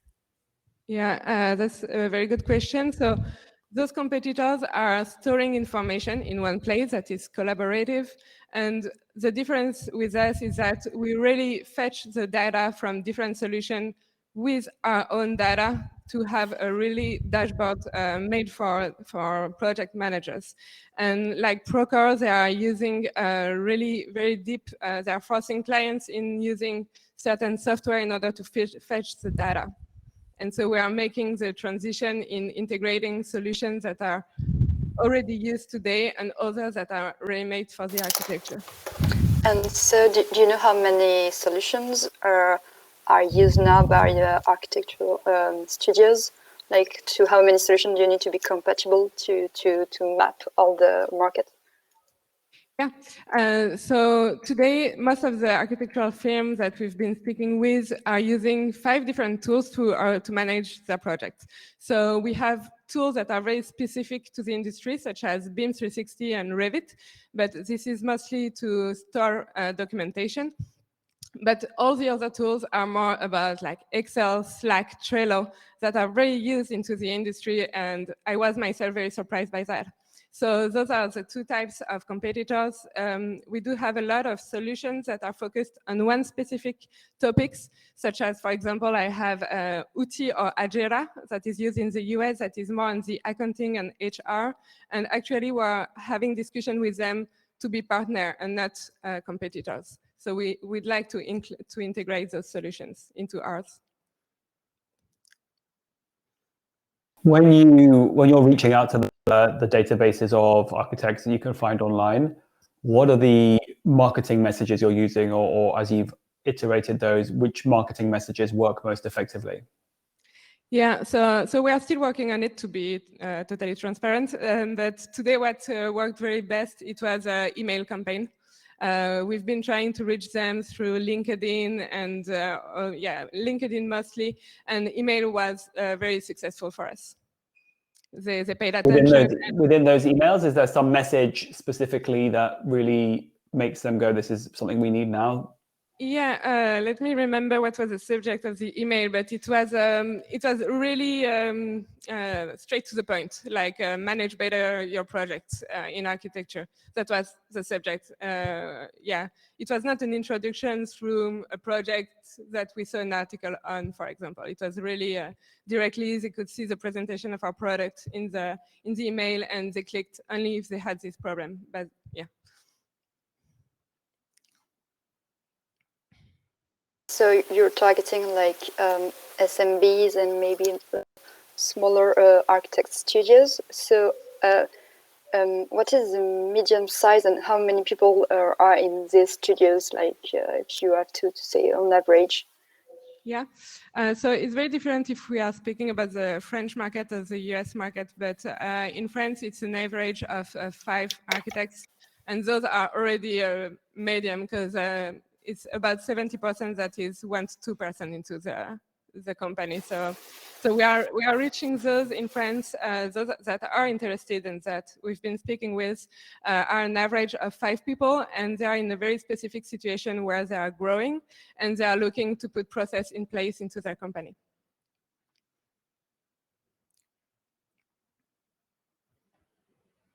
Okay, last words?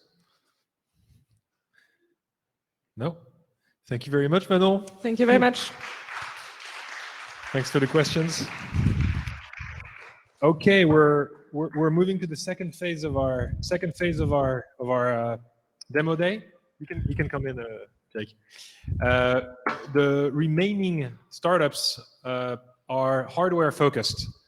So for I guess Wei Chang and Marine, I think it should be a little bit more within your wheelhouse. But to open it up, I'd like to welcome Pierre, who's going to introduce Orok. Please give a warm welcome to Pierre.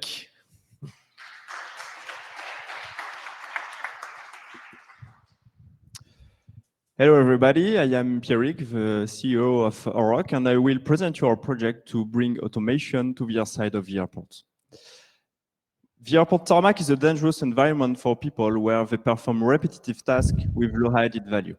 This is why our vision is that it's a fertile ground for the automation of logistic processes. The aviation is subject to many challenges. They need to answer to a high level of regulatory constraint with a high level of quality and reliability. And more recently, to health standards, which have been increased, and also environmental measures. Orok brings the technological disruption that they need to answer all those challenges. Every stakeholder in this industry is already convinced about the need of such technology, from airlines and airports to regulatory bodies and experts. So we automatize the baggage handling and the cargo handling between the building and the aircraft. We do that thanks to a complete system composed mainly of a fleet of autonomous guided vehicles, a supervision server, and also station for the automatic transfer of the unit loads. One particularity is that we automatize the equivalent of a cart and not the tractor with its dollies, and we remove the need of coupling. Doing this doesn't only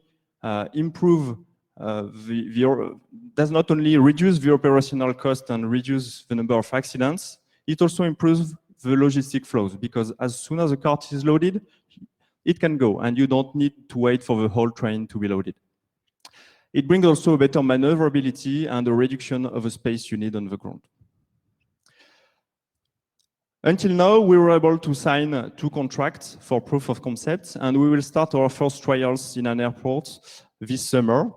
We will start more officially the commercialization at the end of the year during a major event in Munich, and we already have customers who showed interest in our solution. Our market, by nature, is worldwide. It's a new market, and we estimate that in less than 20 years, it will represent 1 billion euros of annual investment. In this market, we will target ground handlers who operate cargo handling or baggage handling in the biggest airports, with 8 million passengers per year at least. And as a first entrant, we aim at being a leader and to have 20% of this market. We will first go to Europe, and then we will quickly go to Northern America, Middle East, or Southeast Asia. We will generate our revenue thanks to the sale of the system, and 1 unit sale represents 1.6 million euros. We also have recurrent revenues thanks to the maintenance contracts and software licenses, and we target 60 million euros of revenues 5 years from now, and with a break-even in 2024. We created 3 years ago Orok with William, our technical director. He's a super engineer with great experience in mobile robotics and regulated and secured environments. He also has a certification on baggage handling system delivered by IATA. On my side, I have various experience in developing supervision and interoperability solutions as a project manager, and our team will soon be completed with a sales director who has 10 years of experience selling ground support equipment worldwide in various airports. Today, we are looking for 1 million euros in equity, which will be completed with non-dilutive money from BPI France and our bank partners, who already confirmed that they will follow us. And this will allow us to launch the commercialization efforts I talked about earlier, and also to finalize the product development. Later, we'll need a Series A for the industrialization and also to start the development of the other components of the solution. As a conclusion, investing into Orok is the best moment as we are in the race to be the first entrant in this market. And also because the stakeholders already showed their interest in such technologies thanks to the recent launch project and the communication. So thank you for your attention. I hope you had a good flight with Orok Airport Robotics and that you will fly again with us in the future.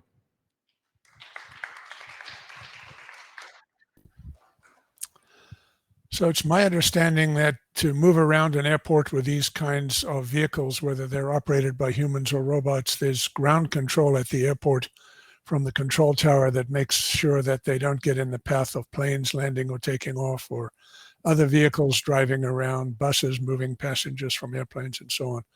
Will your robots be controlled by the airport control tower like the other vehicles? So most of the time they will drive autonomously, but an operator still can take control with a remote controller. It won't be the control tower of the airport, but more the supervisor of the ground handler or the ground agent who is close to the vehicle to intervene if needed. What is really specific for airport service compared to other autonomous vehicles?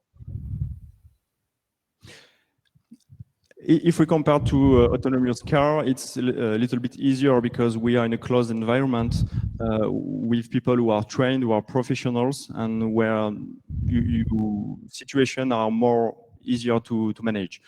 Also, our solution to be predictable will be easier compared to an autonomous car because we don't want it to take decision alone. If there is an obstacle, he will stop and he will wait for the obstacle to move or to someone to take control and decide what needs to be done. That's why it's easier. So if it's easier and there are lots of people working on an autonomous vehicle, what's really your competitive advantage? In the airport today, there is no commercialized solution. Of course, there are people who are working on autonomous tractor. So if we compare to autonomous tractor, the main differentiation is that we automatize the equivalent of a cart. And this is why we go deeper than them and we have more advantages than them. They will just have operational cost reduction and accident reduction, while we will have the logistic flow improvement I talked about. And we will also completely remove the accident of coupling, which can happen also sometime. Be able to access cargo or baggage from multiple different aircraft types because they're different heights, different ways of loading and unloading their baggage and so on? Sorry, can you repeat the question? Will your device be able to take out cargo from multiple different types of aircraft that have different ways of loading and unloading their baggage, different heights, different sizes of cargo, and so on? Yeah. We will be able because we don't load directly to the aircraft, and the containers or the pallets are all the same size, they are standardized, and we will push what we call the unit load, either it is a container or a pallet, to a loader, and it is the loader who will then load the aircraft. So we are not directly interfaced with it. So you bring it to the aircraft, but you don't actually load it on the aircraft, or you bring it to and from the aircraft? Yes. Okay, that's a much simpler problem. I understand. What about cybersecurity? How do you avoid someone controlling the robot? That's a really good question. In the first version of the system, the vehicle will not have necessary communication interface. All the supervision part will come in a second version of the system, so we have time to analyze and develop the right solution. But the vehicle will be programmed to follow roads he already knows. So even if you take control of the vehicle, if you try to override the instruction and to tell him to go to the runway, for example, he will stop if it's outside the road he knows and outside the area he knows. Because don't you think it's the biggest concern for airport managers, cybersecurity and security, biggest concern than efficiency of the process? Yeah, it's important for safety for sure. So we take it into consideration, and we will be also accompanied with experts from on this kind of topics, such as Thales or Serma, who provide us some advice, and will check that it's okay. And do you need like special accreditation to be allowed to work in the airport? Yes. Right now it's pretty new, so there is not a dedicated regulation, but there is what we call EISA. It's a French acronym for impact analysis and risk analysis. So we will need to build this kind of analysis and to have it approved by the regulation. And for example, in France, it's the Transport Ministry who will decide and approve to accept this kind of solution. Hi, great presentation. Just full disclosure, we invest in Juvo Robotics, which is another startup in the US that's probably your direct competitors. So they designed the autonomous baggage tractors and loading and unloading solutions. So our view in the space is that there is opportunity like this in the world of autonomy. So unlike level 4, level 5 autonomous driving, automating tarmac operation is definitely belong to the bucket of near-term autonomy. But one of the main question I have is traditionally airliners and airport managers are slow movers. So given the current environment, it's even harder to sell into the airliners and the airport operators. So what are your thoughts on that, and what's your sales strategies? Yeah, we target the good handlers who operate as subcontractors of airlines, and we have several commercial arguments. First, the return on investment, which is very quick for them compared to the operational costs they have today. And also we will be flexible on the way we can we can deploy this kind of solution. There are also some leasing solutions if the investment is too much complicated, and there are companies who are already specialized in leasing and in providing funding solution. I guess one of the cheaper ways for airliners to have such technologies to retrofit their current tractors with toolkit that can make them autonomous. So what do you think of that option? Sorry, I didn't catch the question. So I was saying like one of the viable option for airliners is to retrofit their current tractors because they have tons of them, and with the toolkit, autonomous toolkit that can make them driving autonomously in the airport. So what do you think of that option? yeah, compared with purchasing a new or leasing a new autonomous tractors from USA.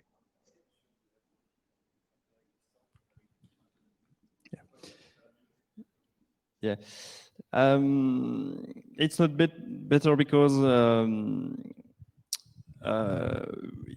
in terms of evolution, in terms of flexibility, our solution is much better because the automation we provide is very end-to-end. We automatize also the loading and the unloading at the building side and between us, between our vehicle and the loaders to the aircraft. So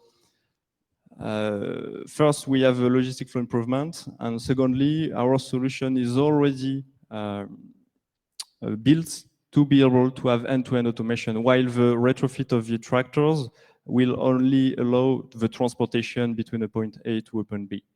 And it will be very difficult to have autonomous automatic loading and unloading because the cart behind the tractor is not motorized, is not electrified, and has no possibility to do that. Your presentation, whether you're actually raising money now, you mentioned you're getting $1 million and some kind of a government grant. Are you actually raising a seed round now, or are you going to raise your round later? No, right now. And how much are you looking for from institutional investors like all of us? 1 million. We already secured the 200,000 euros. We are already in discussion with another fund, but so at least to complete this, 500 millions from institutional like you. But if you want to take all, it's possible. All right, so you understood that Pierre was flexible as long as he gets his millions. So we're out of time, Pierre. Thank you very much. Let's thank Pierre. And we are moving on to our second hardware company. I have to say, the first time I saw it, I thought maybe it wasn't the sexiest, but they managed to convince me that plastic gloves that prevent you from being electrocuted are important. So just listen to the end. Thank you, Guillaume. So hello, everyone. I'm delighted to be with you today. My name is Mathias, and I'm the co-founder of Neoratech. Our goal is to save life, because every day, thousands of operators put their life in danger for the benefits of the rest of us. That's why we, at Neoratech, put our knowledge available to these operators to jointly create the tools of tomorrow. Our first product tackles no voltage verification, what is the leading cause of electrical accidents in the world. There are 1,600 accidents per year in the USA alone, and it's a similar story in Europe. It's not normal that professionals are still being electrocuted. Thankfully, the solution is very simple. Operators must wear their personal protective equipment, which isolates them from electricity, and use their measuring tool. So why are there still so many accidents? Because the personal protective equipment that operators use today are really not practical to use alongside their measuring tool. Too often, operator will not put on his gloves to do his manipulation, and this is where accidents are the most frequent and the most serious. So we went to the field with these operators, and together we create the perfect equipment for them by combining their measuring tool into their glove. This product, Check Glove, lets technicians wear gloves who are functional and necessary, all while being more ergonomic and saving time. And we are taking it a step further by offering the display directly in the visor of the helmet. The goal here is to answer the next biggest problem in the use of personal equipment, the lowering of the helmet visor. With all products, Check Helmets, technician must lower his visor to see the measurement information, thereby keeping her or him protected from arc flashes. It has been 4 years since my partners, Thomas and I, kicked off what started as a student project. Since then, by working directly with our clients and winning several competitions along the way, we were able to identify a real need and initiate a research and development to create a first prototype. Today, with a patent and a press area of 500 units sold to 2 major customers, we are ready to address the market. To do this, we have surrounded ourselves with many companies. We have created a network allowing us to pass the certification as easily as possible. And we have identified the different suppliers for the different components that we will assemble at Neoratech. And of course, we prepare distribution by already working with our clients. Let's talk business now. The global market for these products is estimated at 600 million euros, with a significant growth of 6% per year due to the increase in number of electrical installation and electrical vehicles. First, we're going to address the French market, because this is where we do a press area of 500 units. By 2023, we're going to be able to sell 10,000 units to the same customers as for press area. Then, step by step, we're going to address the European market and the world market to reach 10% of the global market by 2027. But to do this, we now need your help. We are looking for funding in order to pass the various certifications, to start producing, to pay your future employees, and to continue research and development. We are looking for 900,000 euros to cover the years 2021 and 2022, and to reach a break-even point in 2023.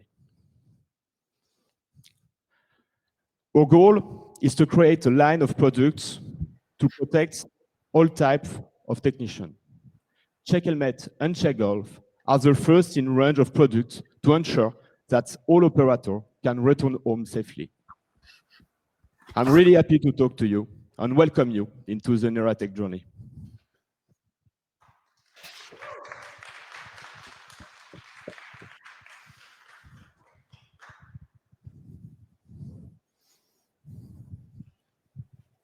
All right, hardware crowd. Can you explain more what is covered by your patent? Today, the patent covers the combination of the gloves and the measuring tool by using some technology to combine both. You think about the product entering the market and finding success. How do you think about protecting yourself against low-cost competitors being, low-cost alternatives being made in other markets that price compete with you, given, Yeah, good question. Actually, the certifications are really strong for this type of product because we play on securities. And the big companies today will buy some tools or protective equipment are looking for the great certification for their country. And the locals generally don't respect this type of certification.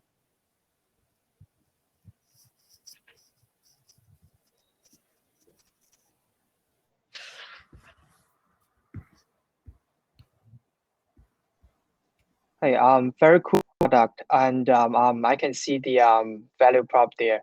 So one question in my mind and is that it's a question that we have to constantly evaluate when we chat with startup. Is this a growing market? So in this case, I'm a little hesitant to say it is. So say like we got this number of electricians in the world, and it's not gonna say like double overnight or like in a year or so. So I'm just curious your thoughts on the market.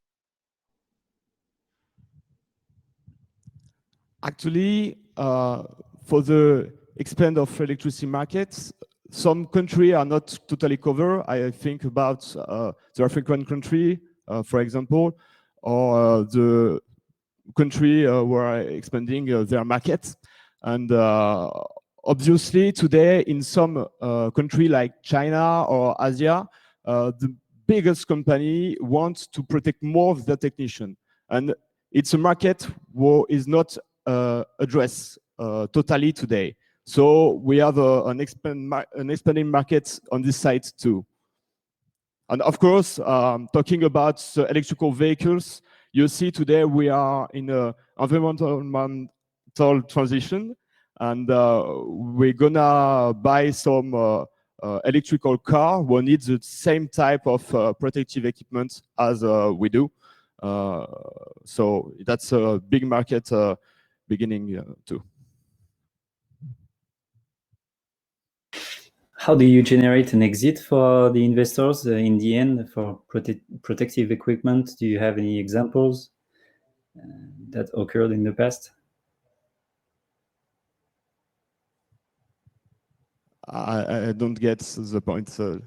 At a certain point, the investors that will put money in the company will have to exit, preferably in 5 years on average. That's the goal of any VC. So what kind of exits could you generate? Actually, we talk about a benefit in 2027 of 80 million euros when we're going to address the European market and a part of the global market. So for the exits, it's based on this potentiality, actually. Maybe to precise the question, are there other actors, like players in the field, maybe competitors, that would potentially be interested in buying Neoratech? And if so, how many are there? Are they big? Like you talked to me about Honeywell before, I think. Yeah. But okay. Who are these players that you could describe? What's the market like? Okay, for the European market, for example, we have 3 big competitors. They actually share the market in Europe. In the American country or American market, that's the same. That big actor will control all the market. Actually, we come inside this market and we distribute this type of big concurrents. In fact, today we are talking with these 3 big actors in Europe, and we are in negotiation of what we can do with this type of actors. So we are discussing about the possibilities of working with them or doing something else. We will know more about that in the few days, actually. And about the European markets, for example, one of the gloves factory is to buy actually in France. So we can maybe also be attached to this type of factory. Ray, I wasn't sure if you had a question, Ray. Your mic was on. No, I didn't right now. I'm still not sure you understood the question. Who will buy your company? Will you sell shares to the public, or will one of these other companies buy you in 5 years when you have 60, 80 million euros in revenue? That's the concurrent companies actually who can buy our own companies. So yeah, that's a potentiality. Is your technology, can we apply the technology to other use cases? Yeah, of course. For the gloves, actually, we are using flexible electronic circuits to combine, miniaturize and combine the measuring tool into the gloves. And for the helmets, we are using the world's smallest display available on the market to put that in the visor of the technicians. My question was, you have spotted the problem of electric workers that have working accidents. Can we imagine another application of your technology in another use case?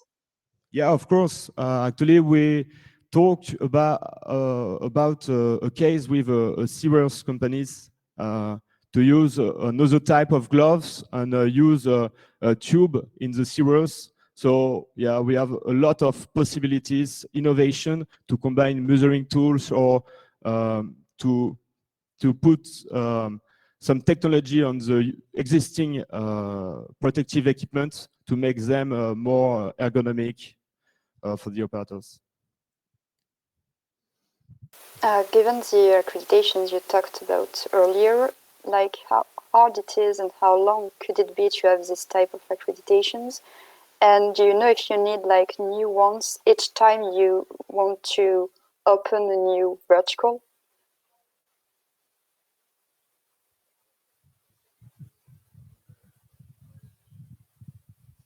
Yeah, of course, we need a new certification every time we modify something on the product. That's normal.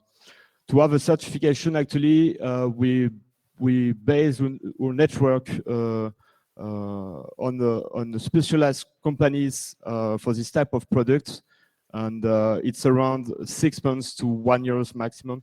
Yeah.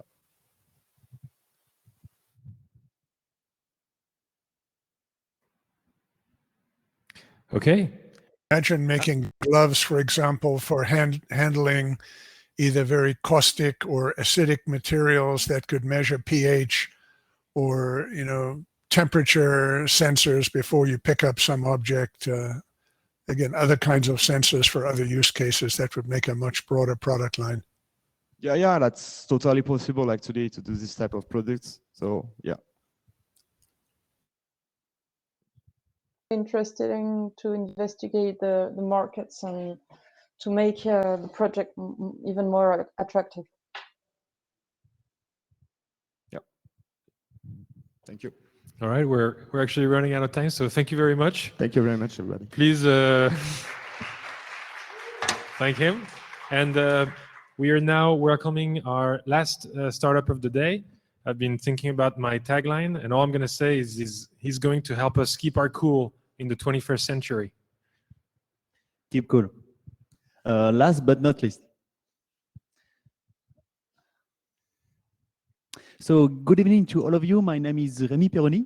I'm the happy founder of Caeli Energy. Caeli Energy is a deep tech startup working on the AC field, and we're manufacturing low carbon air conditioning system.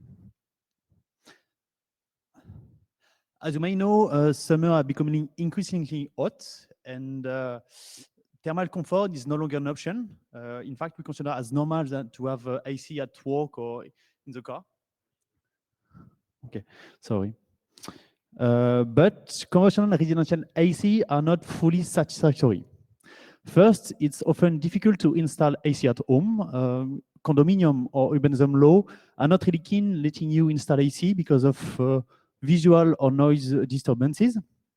Second, due to its huge environmental impact, the AC regulatory framework is tightening. In fact, AC is getting banned from new residential projects, especially in Europe. Starting from this observation, we decided to deep dive in alternative solution, technological solution to fight this problem. And in partnership with the French public lab, LOCI, we have developed a high-performance dew-point evaporative cooler. It's a big box that cools air through evaporation of water. And our innovation allows us to be 4 times more compact than the direct competition and to have thermal and energetic performance respectively 60 and 20% higher, TRL6. With that technology, our value proposition is crystal clear. We want to build the next generation of AC. No pollutant refrigerant, high energy efficiency. Our consumption of electricity is divided by 3. No outdoor units and low noise. Based on the same technological developments, we plan to launch 2 products. First, Zephyr, mobile AC, then Pampero, a wall-mounted AC. The AC market is quite important. 135 million AC units sold every year, and it's expected to triple by 2050. Of course, we definitely want to take a big part of that market, but before going abroad, we plan to start locally in France. in particular because there is a really good fertile ground for low carbon solution, and because nearly 1 million units are sold every year. If we look at the competition, yes, AC market is a really high structure market with strong international players, but the evolution of the carbon regulation, the regulatory framework, is going to shake up this established order. And the actual leader are gonna struggle to get the next carbon norms. And this vacuum created will benefit to new companies, new players with low carbon technology. In fact, next decades are going to be really tough for classic AC manufacturers. Our main objective is to sell Pampero on a B2B model. That's our main objective. But in order to go there, to get the different certification we need to go on that market, we plan to first selling Zephyr on a B2C model to individual in line with Caeli energy value, eco-conscious hipsters. This intermediate step will allow us to tune our industrial process and to get the different certification we need to go on the wall-mounted solutions market. As I said, we plan to have a B2C model for Zephyr almost at the beginning. So we plan to sell Zephyr directly through our website, but just for the beginning. And with Pampero, we will have a classic model on the building industry through B2B distribution. But unlike our direct competitor, we'll have a huge unfair advantage as we do not have any refrigerants. We do not have to follow the refrigerants regulation, and we'll have a much more broad go-to-market, working with plumber, electricians, or classic contractors, so people non-refrigerant qualified. Caeli is born in 2019. Several technological milestones have led to the creation of the company end of 2020, sorry. And now we have enough cash to continue our development till the end of the year. And we strongly believe that we'll have all the metrics we need, technical and non-technical, for end of 22 to have a first seed round. For now, we're looking for a little bit less than 5,000K to bridge till that operation. The founding team is composed of 2 people, myself and Stéphane. I'm a building engineer with different experience in the energy field, and Stéphane is a scientist. He's got 13 years of experience in applied research, thermodynamics applied research. He's a recognized European expert of heat and mass exchanger. Yes, we're a deep tech startup full of engineers and scientists, but recently we have just set up a board of advisors composed of high profile coming mainly from the building industry to be much more market oriented. If I have to sum up the presentation, I would like you to remember that we are a deep tech startup, hardware deep tech startup, that we are powered by a strong technology, a patented technology, that our market is global, and that we have really important ambitions. We are looking today for 5,000K to reach till the first round at the end of 2022. Thank you. All right. Just to clarify, you said 5,000K, it's 500K, right? 500,000 euros. 5,000. No, All right, 500, okay, good. sorry. Can you please explain what technology is being used in this low carbon air conditioner? It was not clear at the beginning. Yeah, okay. Please do. Maybe you heard about evaporative cooling, direct, indirect. So we part of the second one, indirect evaporative cooler. Sorry, my slides are in French. My Mac crashed 2 days ago. In fact, we are building a heat and mass exchanger, really compact and highly powerful. So the cold production is made through evaporation of water. Okay, so this has been used for decades already in very dry parts of the United States, like New Mexico, Arizona. What happens? The humidity gets quite high in the room. Are you pushing out the humid air, or what's happening with the humidity? Yeah. We are not a swarm cooler. Swarm cooler are direct evaporative coolers. They're raising the humidity in a room. We're part of the second one, the indirect evaporative cooler. So we do not touch the humidity.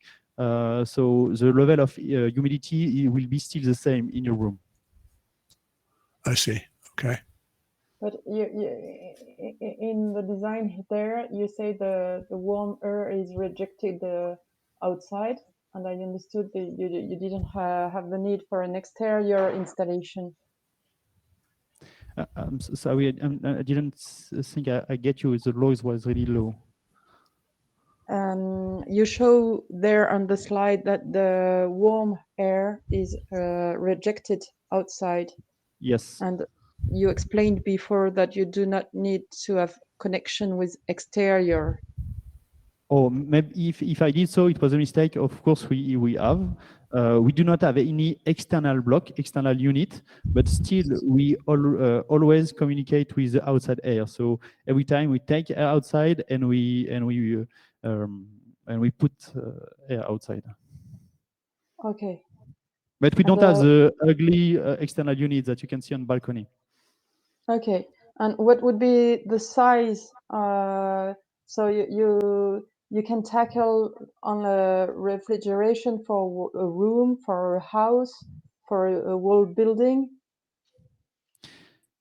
Our technology is not limited to power. We can do any cooling capacity we want. What we are looking at precisely today is small capacity, especially suited for residential buildings. So between 1 to 5 kilowatt. Okay. And how do you compare in price? Oh, we have premium competitive advantages, so we are on the premium side. And for the manufacturing, what do you have in mind? Okay. I like to say that we're going to be industrial startup. We plan to have our own on a short term. We will have our what we call a production. So we'll be able to manufacture our own car, or the engine of the car. That's where we are really good. After the integration of all the components, it will certainly not be our business.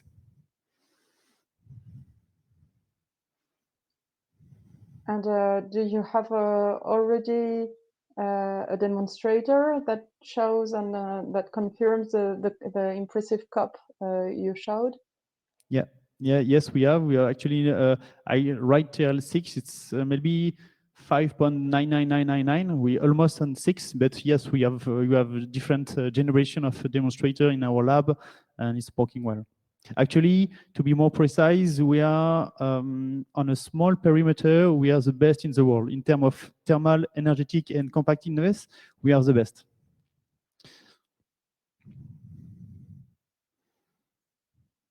Competition side, definitely you note some like really big, heavyweights with respect to air conditioning manufacturers like a Daikin in the world. And so, do you see them ultimately as a direct competitor, or do you see them as potentially a channel partner in the future, or partners where you essentially could license the tech? How are you thinking about kind of like factors, in the medium to long term? All the strategies are on the table. What I like to say is I've got my own strategy, but I think we'll choose the right strategies when we let some more chance for Caeli to survive. So yes, today I would like to say that I will do everything on my own, but we really think that it will not be the case.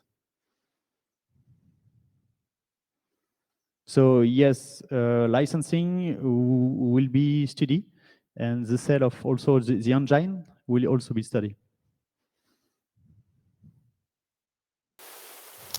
Venture investor licensing model is much more capital efficient than trying to manufacture these things yourself. You may have to make the first few prototypes, but you probably want to outsource the manufacturing if you're going to raise venture money. That's why I say that all the strategies on the table. For now, we are really keen to develop our own prototype to show that we are really good on what we are doing. But the transformation from a deep tech startup to a huge industrial multinational will take time, and will not do on our own.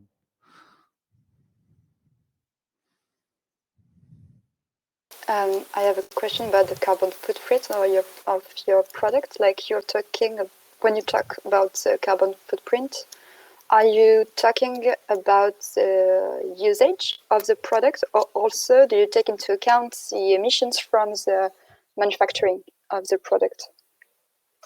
That's a really good question. When I talk about high energy efficiency, it's OPEX, operational. So we consume 3 times less energy than a classic heat pump. And when you look at the global bill of the product, we do not have any refrigerants. And what we're doing is we're stacking some polymer sheets. So our carbon footprint is really low on the fabrication side. Okay, thanks.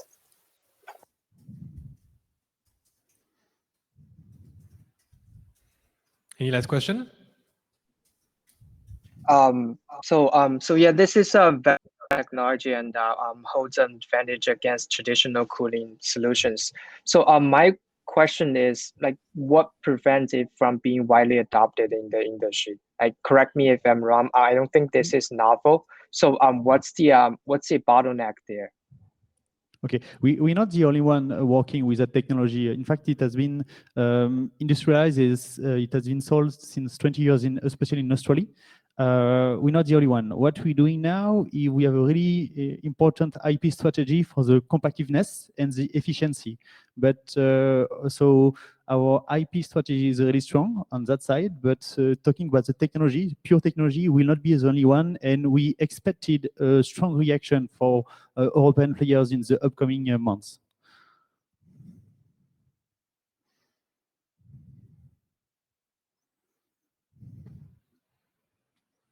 All right. I think that's it. Thank you, Amy. All right. This is it. The end of the pitch session, pitch part of demo day. So first of all, I guess you see me. Yes, you can see me. Thank you very much for joining us on the jury side. Thank you very much for joining us on the conference side. Everyone now, it was a little unfair because we only let the jury members talk to our startups. Everyone now has an opportunity to go talk to the different startups in the booth part that you should see on the left of your screen. So don't do it right now because I have a few parting words, but in 1 minute you can go on that side. I'm like, you guys go to your, be ready for this because it's going to start in a minute. It was truly an honor to have you all join us on the jury side. So deeply, thank you very much. Your comments were, I think, very useful to all the startups. And I'm looking forward to sending you those decks and making the intros that you'll ask me to do. And that's about it. So thank you as well to all the startups, and thank you for Leonard and for VINCI for allowing this to happen. So that's it.